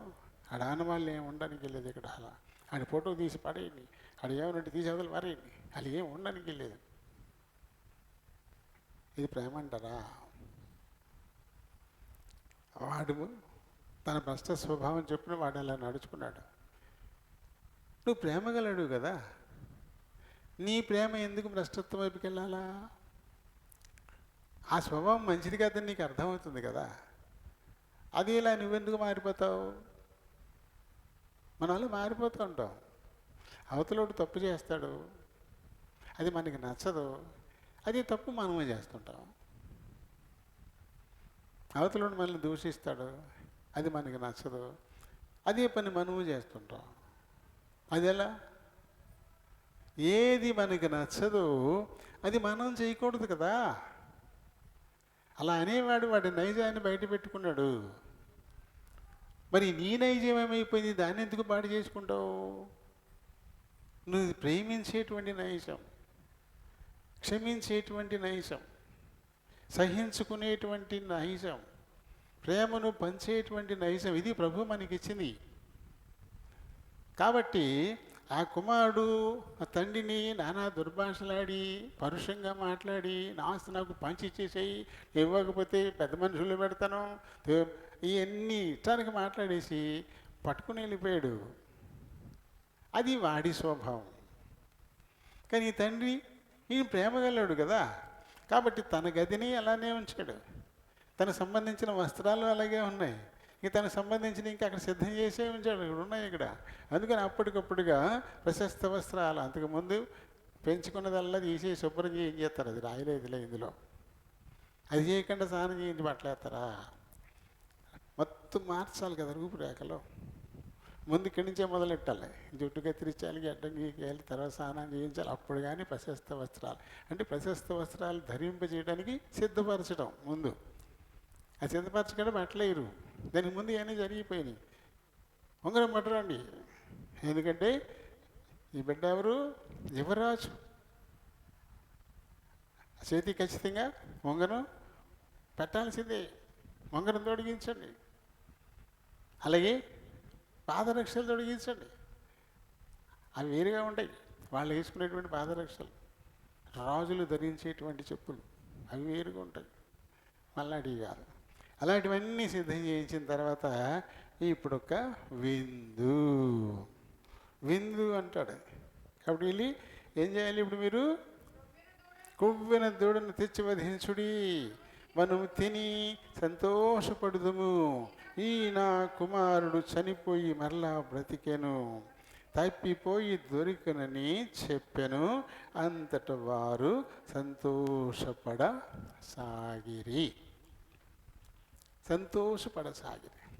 ఇది అంటే చూడండి, ఆ తండ్రి తన కుమారునికి ఏం సిద్ధం చేశాడో అయలనే ఉన్నాయి. నా మీద తిరుగుబాటు చేసి వెళ్ళిపోయాడు కదా వీడు, నీ మాట నేను వింటని ఎదిరించి పోరాడి వెళ్ళిపోయాడు కదా వీడు, నా వాటా నాకు పంచిపెట్టని చెప్పేసి పంచుకుని పట్టుకుపోయాడు కదా వీడు. ఇక్కడ ఏముంది ఇంకాడికి? ఇక్కడికి ఏమీ ఇంకా లేదు అని అనుకున్నాడు ఆ తండ్రి. అలా అనుకోలా. తప్పిపోయి వెళ్ళిపోయిన నా కుమారుడు మళ్ళీ తిరిగి రాడా? ఇది తండ్రి ప్రేమ. మనం ఆయన్ని ఎదిరించి ఆయన ఆజ్ఞను మీరి దురాశకి వెళ్ళిపోయి ఆయన కోపం తెప్పించి శాపానికి గురై ఆయన సముఖాన్ని నుంచి నెట్టివేయబడ్డప్పటికీ ఆయన మన కోసం స్థలం సిద్ధపరచడానికే వెళ్ళాడు. ఆ స్థలంలో ఉండడానికి వీలుగా ముందు మనల్ని ఇక్కడ సిద్ధం చేసి మనల్ని అక్కడ స్థలం సిద్ధం చేయడానికి వెళ్ళాడు. అంతే కదా. మనందరి మీద మెడ మీద కత్తి వేలాడుతుంది, ప్రతి వారి మేడలో ఉరితాడు వేలాడుతుంది. అందరూ కూడా చచ్చిన వారే. మనం చచ్చిన వారమై ఉన్నప్పుడు అని చెప్పేసి రాయబడింది ఎపిసోడ్ రాసిన పత్రికలో. చచ్చిన వారిమే మనం. అలాంటి మనల్ని తిరిగి పునర్జీవితం చేయడం కొరకే దేవుడు తన కుమారుని లోకానికి పంపించడం అనేది జరిగింది. ఆయన వచ్చి మన నిమిత్తము మనం పోగొట్టుకోలేనటువంటి ఈ పాప పంకిలాన్ని వదిలించుకునేటువంటి మార్గం, మన రుణం ఎప్పటికీ తీర్చలేకుండా మన మేడ మీద ఉన్నప్పుడు ఈ రుణ భారాన్ని అంతటినీ తీసేయడానికి మనకి వ్యతిరేకంగా ఉన్నటువంటి ఈ పత్రాలను సిలువకు మేకులతో అంటగొట్టేసి ఆ రుణ విముక్తులను చేయడానికి ఆయన ఈ లోకానికి వచ్చి వెళ్ళిపోయాడు. అందరి నిమిత్తము ప్రాయశ్చిత్తం చేసేసాడు, అందరి నిమిత్తము చేసేసాడు. అయితే ఎవరు ప్రభు నా కోసమే ఇది చేశాడు అని అంగీకరిస్తారో వాళ్ళందరికీ అది వర్తిస్తుంది, అందరికీ అది వర్తిస్తుంది. ఇప్పుడు ప్రభుత్వాలు రుణ విముక్తులు చేస్తుంటాయి. బ్యాంకులలో రుణ అప్పులు తెచ్చుకున్నప్పుడు రుణమాఫీ ప్రభుత్వం చేసేస్తుంది. అంటే ఆ రుణాన్ని ప్రభుత్వం బ్యాంకులకి చెల్లించేసింది. అప్పుడు ఏం చేయాలి? ఆ రుణం తెచ్చుకున్న వాళ్ళు ఆ పుస్తకం పట్టుకెళ్ళి ఆ బ్యాంక్ వెళ్ళి, ఇదిగో నా కోసం ప్రభుత్వ రుణం చెల్లించేసింది కాబట్టి ఆ రుణాన్ని క్లియర్ చేయండి అని చెప్పాలి. ఆ బుక్ పట్టుకెళ్తే అందులో స్టాంప్ వేసేస్తారు, క్లియర్డ్. అలా చేయించుకునే వాళ్ళు రుణం అలాగే ఉంటుంది కదా. బ్యాంకులకి వెళ్ళి ఆ రుణ పత్రాలను తీసుకెళ్ళి అక్కడ క్లియర్ చేయించుకోని వాళ్ళు ఎవరు ఉంటారు, వాళ్ళ పుస్తకాల్లో అప్పు అలానే ఉండిపోద్ది ఇక్కడ. కానీ అందరి కొరకు ప్రభుత్వం చేసేసింది, అందరి కొరకు చేసేసింది. అది ఎవరు వెళ్ళి నా కొరకు ప్రభుత్వం రుణమాఫీ చేసిందని అవి చూపించుకుని క్లియర్ చేయించుకుంటారో వాళ్ళకి అది వర్తిస్తుంది. అలాగే మనందరి కొరకు ప్రభు ప్రాయశ్చిత్తం చేసేశాడు. మనందరి పాపాల నిమిత్తము ఆయన ఒక పస్కా బలి పశువుగా వధింపబడి తన రక్తాన్ని అంటే తన ప్రాణాన్ని వెలగా పెట్టేశాడు. అయితే దీన్ని ఎవరు అంగీకరిస్తారు? ప్రభు నా కోసం చేశాడు, ఇది నా కోసం చేశాడని ఎవరు క్లెయిమ్ చేసుకుంటారో వాళ్ళందరూ రుణ విముక్తులు అవుతారు, పాప పరిహారం పొందిన వాళ్ళు అవుతారు, దేవుని పిల్లలైపోతారు. ఆయన ఉండు చోట ఉండడానికి వారు కూడా అర్హులైపోతారు. అలాంటి కార్యక్రమం ఆయన చేసేసాడు. కాబట్టి ఇప్పుడు ఈ ఒప్పుకుని ఎవరు ఆయన దగ్గరకు వస్తారో వారందరూ ఉండడానికి వీలుగా ఆయన స్థలాన్ని సిద్ధపరచడానికి ఆయన వెళ్ళాడు. అది కదా అని చెప్పింది, స్థలము సిద్ధపరచ వెళ్ళుచున్నాను అని చెప్పాడు. ఎవరి కోసం? అవిధేయులైన పిల్లల కోసం, తిరుగుబాటు చేసిన పిల్లల కోసం, లోబడనొల్లని పిల్లల కోసం, వీరందరి నిమిత్తము ఆయన కల్వరి శిలువలో తన రక్తమంతా చిందించడం ద్వారా పాపాలకు ప్రాయశ్చిత్తం ఆయన చేసేశాడు. కాబట్టి ఇది ఎవరు ఒప్పుకుంటారు? యోహాను 1:12 చెప్పినట్టుగా తన్ను ఎందరూ అంగీకరించిరో అనగా తన నామమందు విశ్వాసముంచు ప్రతి వారికి దేవుని పిల్లలగుటకు వారికి అధికారం ఇచ్చెను. దేవుని పిల్లలు అవ్వడానికి చేయాల్సింది ఏమిటి? యేసు ప్రభువుని అంగీకరించాలా. ఆయన నా నిమిత్తమే పరలోకాన్ని విడిచిపెట్టి నా రూపంలో భూలోకానికి వచ్చాడు.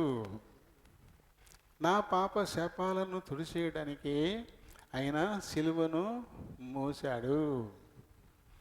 నా మరణ భయాన్ని తొలగించడం కోసమే మరణించి సమాధిని గెలిచి సజీవుడై తిరిగి లేచాడు అని ఎవరు అంగీకరిస్తారు? ఎవరు ఒప్పుకుంటారు? అలాంటి వారందరూ ఇప్పుడు ఎక్కడి నుంచి నెట్టివేయబడ్డారో అక్కడికి మళ్ళీ వెళ్తారు. అది ప్రకటనలో వీనికి ఒక మాట చెప్పారు కదా, జయించువాణిని అని చెప్పాడు. జయించువాణి అంటే ఎక్కడ ఓడిపోయారో అక్కడికి గెలవాలి. శరీరాశ నేత్రాశ జీవ కుటుంబాల చేతుల్లో ఓడిపోయారు. ఇప్పుడు మళ్ళీ ఆ శరీరాశ నేత్రాశ జీవ కుటుంబాల మీద గెలవాలి. అలా ఎవరు గెలుస్తారు, జయిస్తారు? అలాంటి వాళ్ళందరూ మళ్ళీ పరదేశకు వెళ్తారు. పరదేశంలో ఉన్నటువంటి జీవవృక్ష ఫలాన్ని తిని అర్హతను సంపాదించుకుంటారు అంటూ మన ఈ ప్రకటనలో 2:7 21:7 కూడా ఈ మాటలు మనం అక్కడ చదువుతాం. కాబట్టి ఎవరు వారి పాపాలకు పశ్చాత్తాపడతారో ఈ తప్పిపోయిన కుమారుడు వలె, తప్పిపోయిన కుమారుడు ఏ రకంగా ఆయన పశ్చాత్తాపడ్డాడు కదా. చూడండి ఇక్కడ 15వ అధ్యాయం 17వ వచనం. అయితే బుద్ధి వచ్చినప్పుడు వాడు తన తండ్రి యొద్ద ఎంతోమంది కూలివాండ్రకు అన్నము సమృద్ధిగా ఉన్నది, నేనైతే ఇక్కడ ఆకలికి చచ్చిపోవచ్చున్నాను, నేను లేచి నా తండ్రి యొద్దకు వెళ్ళి. ఇదే మారు మనసు. ఏ తండ్రిని కాదనుకుని వదిలేసుకుని అన్నీ కూర్చుకొని వచ్చేసాడో ఇప్పుడు మళ్ళీ తిరిగి అక్కడికి నా తండ్రి యొద్దకు వెళ్ళి, తండ్రి నేను పరలోకమునకు విరోధంగాను నీ ఎదుటను పాపము చేసి తిని. ఇది మన ప్రభు మన నుంచి ఆశించేది. పాపాలను ఒప్పుకోవాలా, పాపాలని ఒప్పుకోవాలా. అలా ఎవరు ఒప్పుకుంటారో అలాంటి వారందరి పాపాలను క్షమించేసి వారందరి నిమిత్తం ఆయన ప్రాయశ్చిత్తం చేసేసి. చూడండి ఇక్కడ మనకి యోహాను మొదటి పత్రికలో 1వ అధ్యాయంలో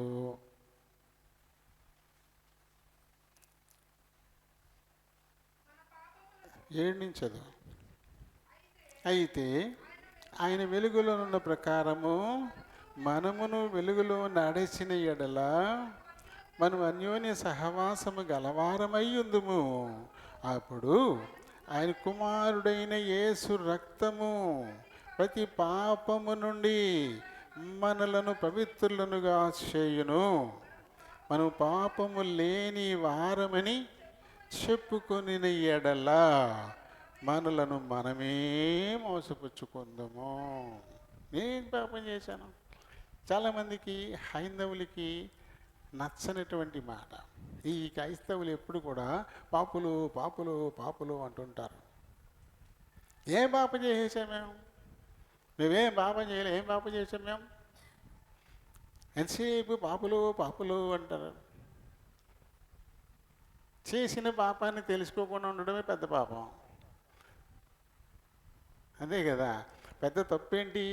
చేసిన తప్పేంటో తెలుసుకోకుండా ఉండడమే పెద్ద తప్పు కదా. మరి బైబిల్ అయితే చెప్తుంది కదా, ఏ భేదం లేదు, అందరూ పాపం చేసి దేవుడు అనుగ్రహించే మహిమను పొందలేకపోతున్నారు. ఇది మధ్యలో కొడవ లేడు. ఇది కదా చెప్పేది. ఇవన్నీ తెలుసు, తెలిసి కూడా ఒప్పుకోరు. జన్మ పాపం అంటున్నారు, అది అందరూ ఒప్పుకుంటారు. కానీ మేమేం పాపం చేసామంటారు. మరి నువ్వు పుట్టుకతోటే నువ్వు పాపిగా పుట్టావు, దానికోసం ఏం చేశావు? బై బర్త్ కదా, పుట్టుకతోనే నువ్వు పాపం చేసిన పాపిగా వచ్చినప్పుడు ఈ లోకంలోకి అది పోగొట్టుకోవడానికి నువ్వు చేసిందేంటి? ఏం చేశావు? అది నిలిచి ఉంది కదా. అది మనం చేయక్కర్లేదు, నువ్వేం చేయలేదు. నువ్వు పుట్టేటప్పుడే పాపంతో వచ్చేసావు. అది దీనికి సంబంధం లేకుండానే నువ్వు పాపంతో వచ్చేసావు. కాబట్టి ఇప్పుడు దాన్ని బాగొట్టుకోవాలి కదా, దాన్ని అడుక్కోవాలి కదా. ఆ తర్వాత నువ్వు చేసింది ఏదన్నా ఉంటే దాని గురించి కూడా, అసలు పాపంతో ఈ లోకంలోకి వచ్చానని, పాపం అంటే ఏంటో నీకు తెలిసినప్పుడు ఆ తర్వాత ఇంక పాపమే చేయవు కదా. అది తెలిసినప్పుడు నువ్వు ఇంకా పాపం ఎందుకు చేస్తావు? తెలియనప్పుడే కదా. ఇక్కడ ఏమంటారు, ఇక్కడ మనల్ని మనమే, నాలో పాపమేమి లేదు అని చెప్పుకుంటే మనల్ని మనమే మోసపుచ్చుకుందాము, మరియు మనలో సత్యం ఉండదు. మన పాపములను మనము ఒప్పుకొని ఎడల, ఒప్పుకోవాలి. ఒప్పుకోకుండా ఏమి క్షమించడు ఆయన. ఆయన దోషులను నిర్దోషులుగా ఎంచడు, తనకు తానుగానే దోషుల్ని నిర్దోషులుగా ఎంచడు. ఆ దోషి నేను దోషిని అని ఒప్పుకోవాలా. అది ఇలా ఎవరు ఒప్పుకుంటారో వారిని క్షమించడానికైతే ఆయన ఇష్టపడేటువంటి దేవుడు. ఆయన ఇప్పుడు క్షమించడానికి సిద్ధంగానే ఉన్నాడు. అయితే అది క్షమించబడకపోవడానికి కారణం ఏంటి? మనం ఒప్పుకోకపోవడం కదా. అక్కడ మరి తండ్రి తన కుమారుడు మళ్ళీ తిరిగి తన దగ్గరికి వచ్చేస్తే ఆయనకి ఎంతో సంతోషం. ఆ కుమారుని క్షమించి సంతోషంగా అంగీకరించడానికి ఆయన సిద్ధంగానే ఉన్నాడు. కానీ ఆయన కొడుకుని ఎత్తుక్కుంటూ వెళ్ళా. ఆ కొడుకి తన తప్పు తాను తెలుసుకొని, నా తండ్రి దగ్గర నేను వెళ్తాను, నా తండ్రి దగ్గర అనేక మంది పనులు ఉన్నారు, వాళ్ళందరూ కడుపు నిండా భోజనం చేస్తున్నారు, నేనైతే ఇక్కడ తిండికి లేకుండా మాడిపోతూ ఉన్నాను. కాబట్టి నా తండ్రి దగ్గరికి వెళ్ళి నా తప్పు ఒప్పుకుంటాను. తండ్రి, నీకు నువ్వు పరలోకానికి విరోధంగా నేను పాపం చేశాను, ఇక మీదట నీ కొడుకును అనిపించుకోవడానికి నేను తగను, నీ పని వాళ్ళల్లో ఒక్క పనుడుగా నన్ను చేర్చుకుని కాస్తంత అన్నం పెట్టు అని నా తండ్రిని నేను వేడుకుంటాను అనుకున్నాడు.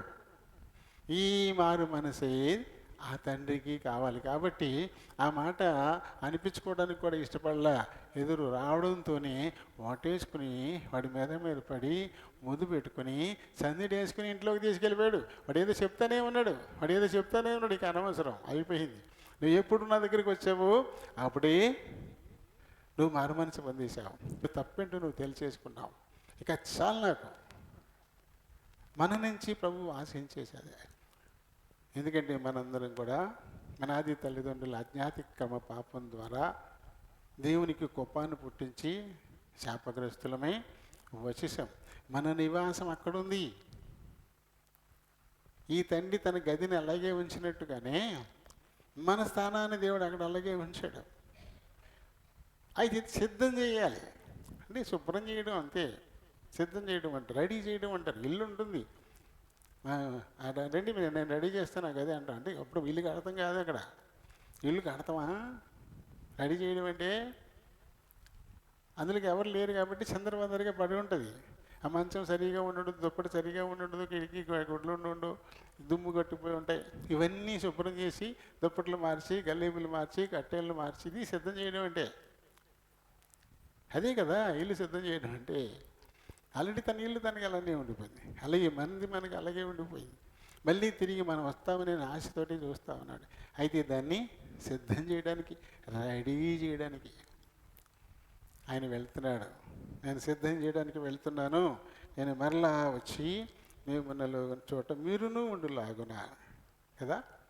అది మన కొరకు దేవుని చేత కట్టబడిన నిత్య నివాసము. కొరింథీయులకు రాసిన 2వ పత్రికలో 5వ అధ్యాయము 1 నుంచి 10 వచనాల దాకా ఒక విషయాన్ని రాసుకుంటూ వచ్చాడు. భూమి మీద మన గుడారమైన ఈ నివాసము శిథిలమైపోయినను చేతి పని కాక దేవుని చేత కట్టబడినదియు నిత్యమనేదియునైనా నివాసము పరలోకమందు మన కోసం ఉంది అంటాడు. మన కోసం ఆయన సిద్ధం చేసే ఉంచాడు స్థలం. ఇది భూమి మీద మన గుడారం. దేనికి గుడారం? ఈ శరీరానికి ఇల్లు కావాలా? శరీరం ఉండడానికి ఇల్లు కావాలా? మరి ఆత్మ ఉండడానికి శరీరం కావాలా? ఇక్కడ ఈ గుడారం అంటే శరీరమే. మన ఆత్మ నివసిస్తున్నటువంటి శరీరము ఆత్మకు గుడారం.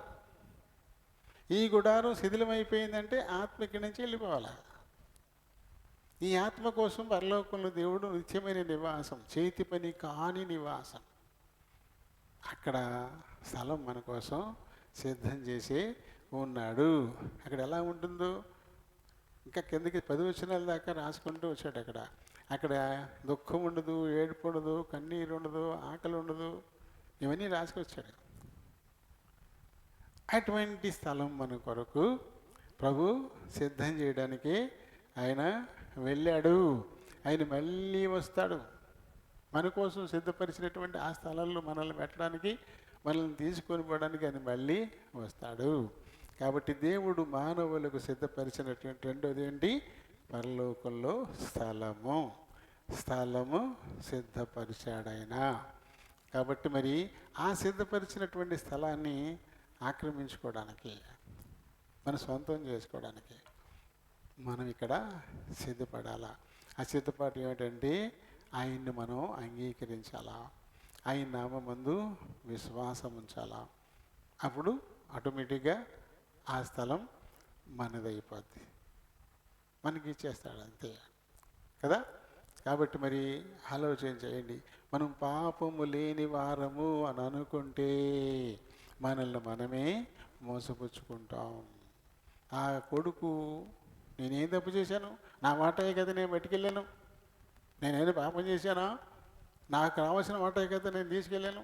ఆయన మా అన్నయ్యది ఏం తెచ్చుకోలేదు కదా, నేను నాదే కదా అనుకుంటే అది ఇంకా పాపంలోనే ఉంటాడు. కానీ అలా అనుకోలే. అది కదా మారు మనసు. అది కావాలి మనకు కూడా. అది కావాలి. దేవుడు ఆయనతో పాటు మనల్ని ఉంచుకోవాలనుకున్నాడు. మనతో ఆయన నివాసం చేయడానికి ఇష్టపడుతున్నాడు, సహవాసం చేయడానికి, మనతో కలిసి నివసించడానికి ఇష్టపడుతున్నటువంటి దేవుడు ఆయన. కాబట్టి మరి మన తప్పులు మనం తెలుసుకోవాలా. జన్మతః పాపులమే. పుట్టుకొచ్చిన తర్వాత కూడా ఇంకా మన ఇష్టానికి మనం చూసిందల్లా చేసిందల్లా ఇలా అంటిపెట్టుకుంటున్నాయి మనల్ని. ఇవన్నీ వీటి వల్ల ఇంకా ప్రభుకి దూరం జరిగిపోవడం కంటే తప్పుని తెలుసుకొని దాన్ని ఎవరైతే యథార్థంగా ప్రభు దగ్గర ఒప్పుకుంటారో అలాంటి వారు క్షమించబడతారు. అలాంటి వారి కోసమే ఆయన ఒక స్థలాన్ని సిద్ధం చేశాడు. మనం తీసుకెళ్ళి అక్కడ పెట్టడం కోసం ఆయన మళ్ళీ రానై ఉన్నాడు. అప్పటికి మనం సిద్ధపడి ఉండాలి. దేవుడి మాటల్ని దీవించునుగాక. Praise the lord, praise the lord. ప్రేమ కలిగిన మా ప్రియ పరలోకపు తండ్రి, కృప కలిగిన మా దేవ, వందనాలు, స్తోత్రాలు. మీ కృప చొప్పున ఇంతవరకు మా మధ్య నుండి మాకు నేర్పించిన ఆత్మీయ సత్యాలను బట్టి హృదయపూర్వకంగా మీకే కృతజ్ఞతాస్తుతులు. ఆయన మానవుల కోసం మీరు ఒక రాజ్యాన్ని సిద్ధం చేశారు. మానవుల కోసం మీరు స్థలము సిద్ధం చేశారు. మళ్ళీ వచ్చి ఆ స్థలంలో మేము ఉండడానికి, మమ్మల్ని తీసుకొని పోవడానికి మీరు సిద్ధంగా ఉన్నారు. కాబట్టి ప్రతి వారు కూడా వారి కోసం సిద్ధం చేయబడినటువంటి ఆ స్థలాన్ని స్వాధీనం చేసుకోవడానికి ఇప్పటికిప్పుడుగానే మిమ్మను తమ సొంత రక్షకునిగా అంగీకరించులాగున ప్రతివాని మనోనేత్రాలను తెరవమని కోరుచు బ్రతిమాలుకుంటూ ఉన్నాం. ఆయన ఎప్పుడైతే ఆరాధించబోతున్నారో మీరు ఆత్మయ్య ఉన్నారు కనుక ఆత్మతోనూ సత్యముతోనూ ఆరాధించడానికే సహాయం చేయమని మా ప్రభువును రక్షకుడునైనా యేసునామములో ఈ మనవులు సమర్పిస్తున్నాను మా పరమ తండ్రి. ఆమేన్. గలతీయులకు రాసిన పత్రిక 6వ అధ్యాయము 3, 4, 5 వచనాలని మనం కలిసి చదువుకుందాం. ఎవడైనను వట్టివాడైండి తాను ఎన్నికైన వాడనని ఎంచుకొనిన ఎడల తన్ను తానే మోసపరుచుకొనును. ప్రతి వాడును తాను చేయు పనిని పరీక్షించి చూచుకొనవలెను. అప్పుడు ఇతరుని బట్టి కాక తన్ను బట్టియే అతనికి అతిశయము కలుగును.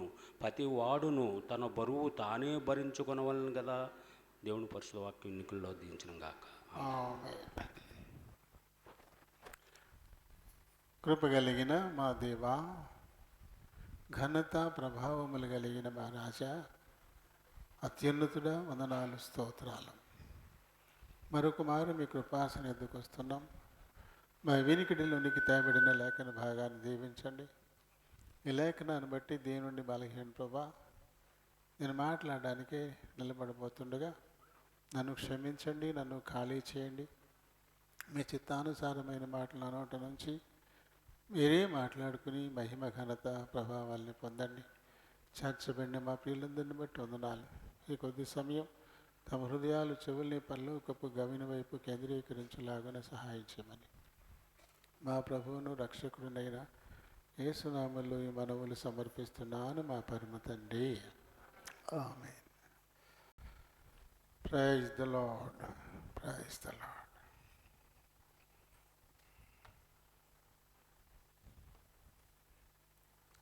అత్యంత శ్రేష్టమైన సమయానికి ఇప్పుడు మనం వస్తున్నాము. ప్రభు దేహానికి సాదృశ్యమైన రొట్టె, ఆయన రక్తానికి సాదృశ్యమైన రసం మన మధ్యలో ఉన్నాయి. నీళ్ళు పాలు పంపులు పొందడానికై మనం సిద్ధపడుతున్నాము. మరి ఎవరు పాలు పొందడానికి అర్హులో, ఎవరు అనర్హులో ప్రతి ఆదివారము మనం ఈ విషయం గురించి పలు దృష్టాంతాల ద్వారా తెలుసుకుంటూనే ఉన్నాం. ఈ రోజున కూడా మళ్ళలోకి వెళ్ళే ముందు ఒకసారి మళ్ళీ మనం పరీక్షించుకుందాం. ప్రతివారు తన బరువును తానే మోసుకోవాలా. మన బరువు ఇంకెవరు మోయరు. అంటే మన మీదకి వచ్చేదాన్ని మనమే అనుభవించాలా. తక్కువ బరువు మోయడానికి శక్తి కలిగి నేను ఎక్కువ మోస్తాను అంటే ఆ బాధ ఎవరికి? వారికే కదా. తను 10 కేజీలే మోయగలడు. లేదు నేను 75 మోసేస్తాను అంటే మేలు ఇరిగిపోవడము, నడుగు జారిపోవడము జరుగుతుంది. తన మీద ఎత్తబడిన బరువు తానే మొయ్యాలి. కాబట్టి ఎంతవరకు మనం మొయ్యగలం, ఎంతవరకు మనకి అర్హత ఉంది, ఈ విషయాన్ని మనమే చూసుకోవాలి. అలా చూసుకోకుండా లేదు నేను పర్లేదు, నేను చాలా చాలా ఎక్కువ నేను చేయగలను, చాలా బాగున్నాను మనకు మనంగా అనుకుంటే అది చాలా ఇబ్బందికరమైన పరిస్థితిని ఎదుర్కోవాల్సి ఉంటుంది. ఎవడైనను ఒట్టివాడయ్యుండి తాను ఎన్నికైన వాడినని ఎంచుకొని ఎడలా తను తానే మోసపుచ్చుకుంటున్నాడు. కాబట్టి బల్లలో పాలు పంపులు పొందడానికి మనం అర్హులమైతే ధన్యులమే. అర్హులు కాకపోయినా నేను అర్హుణ్ణి, ఎందుకంటే నేను బాప్తిస్మం పొందాను, అది పాత నిబంధనల ప్రకారం సున్నతిని నేను పొందాను కాబట్టి అర్హుణ్ణి అని అనుకుంటే తనను తాను మోసపుచ్చుకుంటున్నట్టే. ఇందులో 15వ వచనంలో క్రొత్త సృష్టి పొందుటయే గాని సున్నతి పొందుట ఎందేమీ లేదు, పొందకపోవుట ఎందేమీ లేదు అని. అంటే సున్నతి అనేది ఓ మార్పుకు నాంది కావాలా. అంటే బాప్తిస్మం అనేది వారి జీవితంలో మార్పుకు ఒక కొత్త ప్రారంభం కావాలా. అలా మార్పు ఏమీ లేకుండా నేను యోగ్యుణ్ణి అనుకుంటే నేను బాప్తిస్మం పొందేశాను అంటే బాప్తిస్మం పొందిన తర్వాత ఏం జరగాల, ఏం మార్పులు జరగాల అంటే మనం తీతు 3:5లో మనం చదువుతాం. పరిశుద్ధాత్ముడు వారిలో నూతన స్వభావాన్ని కలిగించాలా, ఆ మార్పు రావాలా. బాప్తిస్మం పొందిన తర్వాత తనలో ఎలాంటి మార్పు రావాలా, ఇక పాతవన్నీ గతించిపోయాయి, అన్నీ కొత్తవైపోయాయి, ఇక ముందు నేను పాత మనిషిని కాదు, ఇక మీదట నేను నా కోసం మరణించి తిరిగి లేచిన క్రీస్తు కోసమే నేను ఇంకా బతుకుతాను, ఆయనకి ఏది ఇష్టమో అదే నాకు ఇష్టం, ఆయనకి ఏది ఇష్టం కాదు అది నాకు ఇష్టం కాదు అన్న మార్పు కావాలా. అలా అది లేకుండా కేవలం బాప్తిస్మం పొందేసిన తర్వాత కూడా మన పాత అలవాట్లు అలాగే ఉండిపోతే ప్రభుకి ఏది ఇష్టం కాదు అదే చేసుకుంటూ, ప్రభుకి ఏది ఇష్టమో అది చేయకుండా ఉంటూ మనం వెళ్తూ ఉంటే ఎవరిని మోసం చేస్తున్నట్టు, మనల్ని మనమే మోసం చేసుకుంటాం. కాబట్టి ఎవడైనాను ఒట్టివాడయ్యుండి అంటే ప్రభు బల్లలో పాలు పొందడానికి తగిన యోగ్యత లేనివాడయ్యుండి నేను ఎన్నికైన వాడను, నేను యోగ్యుణ్ణి, నేను అందులో పాలు పొందొచ్చు అని అనుకుంటే తను తానే మోసపరుచుకున్నాడు. ఎందుకంటే దానివల్ల నష్టం ఉంది. ఇందాక చెప్పాం కదా, 25 కేజీలే మోయగలిగి లేదు నేను 75 కేజీలు మోసేస్తాను అంటే పరిణామం ఎవరు దాని ఆ పరిణామాన్ని ఎవరు అనుభవించాలి?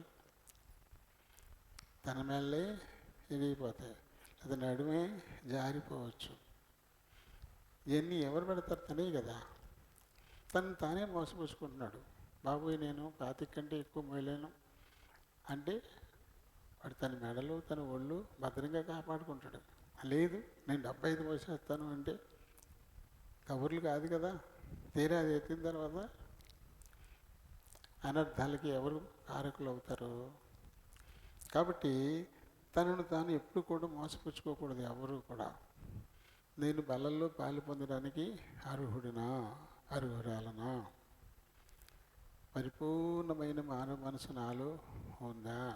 పరిశుద్ధాత్ముడు నాలో నూతన స్వభావాన్ని కలిగించాడా? ఇక నేను మాట్లాడుతున్న ప్రతి మాట ప్రభువును మహిమపరిచేదేనా? నేను చేస్తున్న ప్రతి పని ప్రభువుకు మహిమార్థంగానే ఉందా? ఇది అది జాగ్రత్తగా ఆలోచించుకోవాలంటాడు. ఎందుకంటే ఇక్కడ చూడండి 7వ వచనం నేను చూస్తే,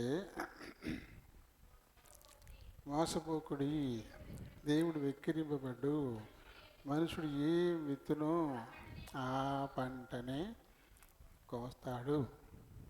విత్తేది ఒకటి, నేను కోసేది ఒకటి కావాలనుకుంటే సాధ్యపడుతుంది. అది ఏ రకాల వరి విత్తనాలు ఉన్నాయి, రకరకాలు ఉన్నాయి కదా. ఏ రకం విత్తుతారో ఆ పంటే కదా కోస్తారు. విత్తింది ఒకటి, నేను కోసేది ఒకటి కావాలనుకుంటే బొండాలు ఉడిచి సన్నాలు కొయ్యాలంటే అవుతుందా? అవదు కదా.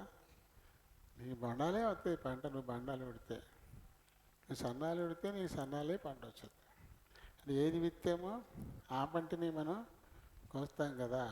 నువ్వు ప్రేమను విత్తితే నీకు ప్రేమ దొరుకుతుంది. నువ్వు క్షమించగలిగితే నీకు క్షమ దొరుకుతుంది. నువ్వు సహించగలిగితే అందుకు తగినటువంటి ఫలం దొరుకుతుంది. అంతేగాని నేను ప్రేమించను అంటే నీకు ప్రేమ దొరకదు, నేను క్షమించను అంటే నీకు క్షమ దొరకదు, నేనేమీ త్యాగం చేయను అంటే నీకోసం ఎవరు ఇచ్చేవాళ్ళు ఉండరు. మనం ఏం చేసుకుంటామో అది మన మీదకి వస్తుంది.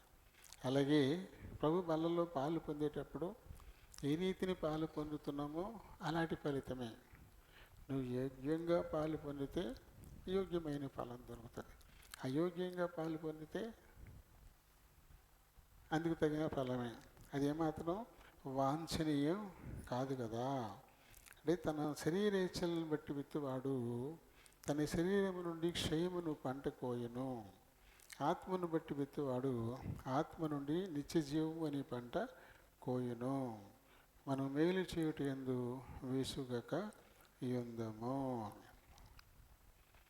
శరీర సంబంధమైన కోరికలను బట్టి విత్తితే అలాంటి పంటలే వస్తాయి. ఆత్మ సంబంధమైన కోరికలను బట్టి విత్తితే ఆత్మ సంబంధమైన ఫలాలే వస్తాయి. ఆత్మ సంబంధమైన ఫలం ఎప్పుడు మేలు కదా, మనం కోరుకోవలసింది అదే కదా. ఆత్మ ఫలం అంటే ఏంటి? గలతీ 5:22 నుంచి మనం చదువుతాం కదా. ప్రేమ, సంతోషం, సమాధానం, దీర్ఘశాంతం, తర్వాత దయాళుత్వం, మంచితనం, సాత్వికం, దయాళుత్వం, ఇవన్నీ ఉన్నాయి కదా. నువ్వు ఆత్మను బట్టి విత్తితే ఇలాంటి ఆత్మ ఫలాన్ని నువ్వు పొందుతావు. శరీరేచ్ఛలను బట్టి విత్తితే శరీర కార్యాలు 19 నుంచి చదువుతాం కదా. ఇది గలతీ 5:19 నుంచి చదువుతాం. ఆ పంటలు అయితే ఆ పంట కోసేవాడు ఎవడు కూడా దేవుని రాజ్యాన్ని స్వతంత్రించుకోవడని ఖచ్చితంగా పౌలు గారు చెప్తారు కదా. చూడండి 5:19 నుంచి మనం చదివినప్పుడు 21లో చెప్పాడు. ఇవన్నీ చెప్పిన ప్రకారము ఇట్టి వాటిని చేయువారు దేవుని రాజ్యమును స్వతంత్రించుకోరు. అది శరీరేచ్ఛలను బట్టి విత్తేటువంటి వారు దేవుని రాజ్యాన్ని ఖచ్చితంగా స్వతంత్రించుకోరు. అలాంటి ఫలమే వారు పొందుతారు. అలా కాకుండా ఆత్మీయంగా విత్తేటువంటి వారు ఈ ఆత్మ ఫలాన్ని, ఈ 9 ఉన్నాయి కదా, ఇలాంటి వాటిని వాళ్ళు సొంతం చేసుకుంటారు. కాబట్టి వాళ్ళలో పాలు పొందడానికి ఆత్మీయంగా విత్తువారే కావాలి తప్ప శరీరేచ్ఛలను బట్టి నువ్వు విత్తుతూ ఉంటే నీళ్ళు ఏమాత్రం కూడా పరిశుద్ధాత్ముడు నూతన కార్యం జరిగించలేదు. నీ పేరుకి ఏదో బాప్తిసం పొందావు తప్ప జరగాల్సిన కార్యం అయితే జరగలేదు. అలా జరగకుండానే మరి మనం ఇలాంటి భారాన్ని మోసేద్దాం అనుకుంటే మళ్ళీ ఇబ్బంది పడిపోతాం. పేషెంట్ అయ్యి హాస్పిటల్ నుంచి స్వస్థత పొంది ఇంటికి వచ్చినట్టునే భారాలు మొత్తంగా సరిపోతామా? మళ్ళీ కొద్ది రోజులు బలంగా తినాలి కదా. అప్పుడు మళ్ళీ పూర్వంలాగా బలమైన పనులు చేస్తాం. అంతవరకు సిద్ధపాటులోనే ఉండాలి. త్వరపడెత్తితే ఇబ్బంది అయిపోతుంది. కాబట్టి ఆత్మీయంగా బలపడడానికి మనం సిద్ధపడాలి. శరీరేచ్ఛలను విడిచిపెట్టి ప్రభు వైపుకి వచ్చావు, అందుకు గుర్తుగా బాప్తిసం అయితే పొందావు, కానీ ఇంకా బలపడలే.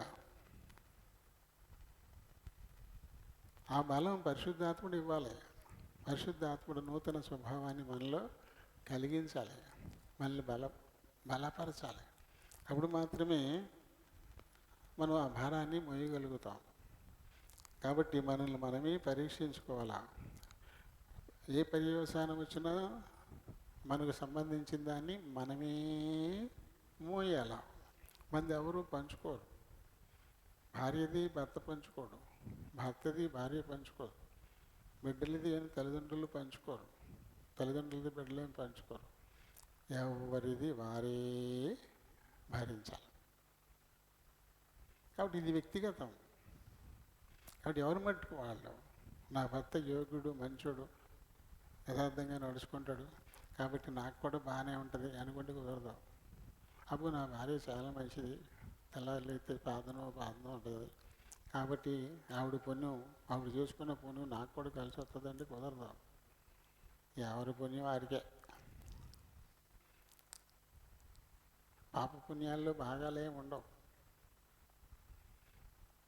ఎవరిది వారే అనుభవించాలి. అంటే తండ్రుల దోషము కుమారుల మీదకి రప్పిస్తాను అంటే తండ్రులు చేసినటువంటి ఆ పాప ఫలితం దానివల్ల ఏర్పడినటువంటివి కొనసాగుతాయి. ఆ బిడ్డలు కూడా వస్తాయి, ఆటోమేటిక్గా వస్తాయి.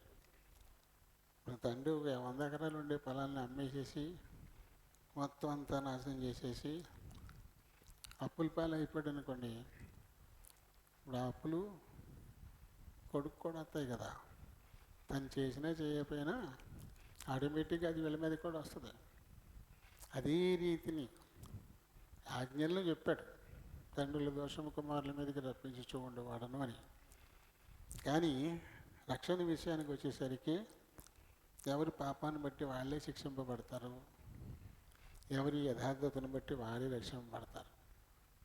తండ్రులను బట్టి కుమారుల్ని నేను శిక్షించను, కుమారులను బట్టి తండ్రులను శిక్షించనని కూడా ప్రభు చెప్పాడు కదా. కాబట్టి వ్యక్తిగతం, రక్షణ అనేది వ్యక్తిగతం. మళ్ళలో పాలు పొందేటువంటి వారు, నా భర్త పాలు పొందట్లేదు కదా నేను కూడా పొందను, అది నా భార్య పొందుతుంది కదా నేను కూడా పొందేస్తాను, ఇది పని చేయదు. నేను యోగ్యుడినా కాదా, నేను అర్హురాలనా కాదా అని ఎవరి మట్టుకు వాళ్ళే పరీక్షించుకొని తగిన యోగ్యతను సంపాదించుకుని పాలు పొందాలి. అప్పుడు మట్టుకే అది మేలుకరం అవుతుంది. లేకపోతే మీలో అనేకులు రోగులు బలహీనులు అయిపోతున్నారు, చాలామంది చనిపోతూ ఉన్నారు అంటూ కూడా మరి లేఖనం చెబుతుంది కదా. కాబట్టి బలలో పాలు పంపులు పొందాలి అనేటువంటి ఆశ కలిగినటువంటి వారు ఖచ్చితంగా మీ హృదయాలను జాగ్రత్తగా పరిశీలించుకోండి. ఇక్కడ ఒక మాట చెప్పాడు, 6వ వచనాన్ని మీకు నేను చదివించలేదు. 6వ వచనాన్ని చదివించలేదు. వాక్యోపదేశం పొందువాడు ఉపదేశించు వానికి మంచి పదార్థములన్నిటిలో భాగమియ్యవలెను అని చెప్పి మోసపోకుడి, దేవుడు ఎక్కిరింపబడ్డు అని చెప్పాడు. అండి ఈ ఒకదాన్ని చర్చించుకోవాలి. వాళ్ళలో పాలు పంపులు పొందుతున్న ప్రతి వారు కూడా మరి ఉపదేశిస్తున్నటువంటి వారికి నా దాంట్లో ఏం భాగం ఇస్తున్నాను, ఇవ్వాలని కదా, ఖచ్చితంగా ఇవ్వాలంతే. ఉపదేశించే వారికి మంచి పదార్థములన్నిటిలో భాగం ఇవ్వాలి. అలా ఇవ్వడం మానేసి ఇవ్వకుండానే నేను యోగ్యుడిని, నేను యోగ్యురాలని, ప్రభు దేహంలో రక్తాలు నేను పాలు పంపులు పొందేయచ్చు అని నువ్వు అనుకుంటే నిన్ను నువ్వే మోసపుచ్చుకుంటున్నావు అంటాడు. నేను నువ్వే మోసపుచ్చుకుంటున్నావు. సులువుగా చేయాల్సినటువంటి పని చేస్తున్నామా? వేరే చర్చ అనవసరం, వేరే ఆలోచన అనవసరం. మనం ఇస్తే మటుకు తింటారేంటి, మనం బయటకెళ్తే మటుకు వాళ్ళు వాడుకుంటారేంటి, ఇలాంటి చర్చ అనవసరం. ప్రభు చెప్పింది మనం చేయాలంతే. తర్వాత సంగతి ఏదైనా కానీ చేసే ముందు ఇలాంటి ఆలోచన నీళ్ళు తీసుకొస్తున్నాడంటే సాతాను ఆత్మీయ ఆశీర్వాదం నువ్వు పొందకుండా ఉండాలనేది వాడి కోరిక. వాడి చేతిలో సులువుగా చిక్కేస్తున్నాం అన్నమాట. అందుకని ఈ విషయమై మనం చాలా జాగ్రత్తగా ఉండాలంటాడు. కాబట్టి సమయం దొరికిన కొలది అందరి ఎడలను విశేషముగా విశ్వాస గృహమునకు చెందిన వారిని ఎడలను మేలు చేయుదము. అలేక మేలు చేసేమేమి తగిన కాలమందు పంట కోస్తాము. కొద్ది వచనాలే కానీ చాలా విషయాలు దీంట్లో ఆయన రాసిపెట్టాడు. వీటి గురించి మనం చాలా ఎక్కువగా మాట్లాడుకోవాలి, చర్చించుకోవాలి. కానీ బల్ల కోసం మట్టుకు మనం తీసుకున్నాం కాబట్టి ఈ కొద్ది మాటలు కదా. కాబట్టి ఆలోచించుకోండి, మనం యోగ్యులమా కాదా. సింపుల్ ప్రశ్న ఒకటే ఉంది ఇక్కడ. ఉపదేశించు వానికి మరి నేను అనుభవిస్తున్న శ్రేష్టమైన వాటిల్లో భాగం నేను ఇస్తున్నానా? ఇవ్వకుండానే నేను బల్ల పాల్పొనితే మోసపోవద్దు. దేవుడు విక్రహింపబడ్డు, నువ్వేమి ఇస్తున్నావో అదే పంటకు వస్తావు అని చెప్పాడు. చాలా విషయాల్లో మనం తప్పిపోతున్నాము. చాలా విషయాల్లో ప్రభు మాటలు తీసి పక్కనట్టేస్తున్నాము. దానికి తగ్గట్టే మన ఫలాలు ఉంటాయి. ఒక కేజీ విత్తి, ఒక కేజీ విత్తి, ఆ కేజీ కాదు నాకు ఒక టన్ను వచ్చేయాలంటే వచ్చేస్తాయా? ఆ కేజీ విత్తితే ఎంత వస్తాయి? ఎన్ని కేజీలు వస్తాయి అండి? కేజీ విత్తి ఎన్ని కేజీలు వస్తాయి? ఇప్పుడు ఒక క్వింటాల్ వస్తుందా? 100 కేజీలు వస్తాయా? ఒక కేజీ విత్తితే ఒక 100 కేజీలు వస్తాయి. ఒక క్వింటాల్. లేదు, కేజీ విత్తి నాకు టన్ను కావాలంటే ఎలా వస్తుంది? టన్ను అంటే 1000 కేజీలు వస్తాయా? ఏమి ఎత్తుతున్నావో అదే మనకి వస్తా, అదే పంటకు వస్తాం. మనం ఏం చేస్తున్నామో అదే వస్తుంది. అయితే ఇక్కడ కొలమానం ఎక్కడ చూసుకోమంటున్నాడు? అత్యంత శ్రేష్టమైన విషయం ఇది. ప్రభు దేహానికి సాదృశ్యమైన రొట్టెలు, ఆయన రక్తానికి సాదృశ్యమైన రసాల్లో పాలు పొందడం అంటే విశ్వాస జీవితంలో ఇది చాలా ముఖ్యమైనటువంటి ఘట్టం. మరి ఇక్కడ ఏమన్నా తప్పిపోతే ఇంకెలా? ఈ లోకం మరి అదైతే ఖచ్చితంగా నేను అడ్డుకుంటుంది, చేయనివి. అలా రకరకాలైన ఆలోచనలు జోరీగల్లా చుట్టుముడతాయి. అది మనం ఇస్తే అన్నది తింటారే, మనం పట్టుకెళ్తే అన్నది తాగుతారు, అది తింటాడా ఏంటి? మనం ఇంటికి వచ్చినప్పుడు ఇస్తా ఉంటే నేను తీసుకోడు. ఇలాంటి ఆలోచనలన్నీ నీకు చుట్టుముడతాయి. అది నీకు అనవసరం. నువ్వు చేయాల్సింది నువ్వు చేయాలంతే. తింటారా, తాగుతారా, లేదా ఇంకోళ్ళు కనేస్తారా, ఏదో చేస్తారు. నీ బాధ్యత నువ్వు నెరవేర్చుకోవాలా. అందరూ వినేస్తున్నారా? నేను గంటల తరబడి నుంచి మాట్లాడలే. నా బాధ్యత ఇది. వీళ్ళు వినరా? ఎందుకు వచ్చిందని 10 గంటలు కూర్చుంటే నేను ఎంత చెప్పినా వీళ్ళు ఎవరు వినరు అని చెప్పేసి 10 గంటలు కూర్చుండిపోతే ఏంటి? అలా చేయొచ్చా నేను? నా పని చెప్పడం వరకే. విన్నారా లేదా ఆలోచన నాకు అక్కర్లేదు, నువ్వు ఆలోచించకూడదు. అలాగే ఎవరు చేయాల్సింది వాళ్ళు చేయాలి. మీరు చేయాల్సింది మీరు చేయాలి అంతే. అదే తప్ప వేరే ఆలోచన రాకూడదు. అది వచ్చింది అంటే అది దేవునికి విరుద్ధమైనది. అది సాతానులో నుంచి పుట్టుకొచ్చినటువంటిది కదా. ఈ ఒక్కదాన్ని పరీక్షించుకోండి. ఉపదేశించు వారికి ఉపదేశం పొందేవారు అన్నిటిలోనూ భాగం వేయాలి అని రాయబడింది. మనం ఇస్తున్నామా, ఇవ్వట్లేదా? నువ్వు ఇస్తే ధన్యుడివి, ధన్యురాలివి, దానిలో నిరభ్యంతరంగా పాలు పొందొచ్చు. ఇవ్వకుండా ఉంటే ఇప్పుడైనా నిర్ణయం తీసుకోవాలి. ఇప్పటిదాకా నేను చేయలేదు నాయన, నన్ను క్షమించు, ఇక ముందు నేను చేస్తాను అని ఒక ఒప్పందం చేసుకుని అప్పుడు పాలు పొందాలి. దేవుడి మాటల్ని దీవించునుగా.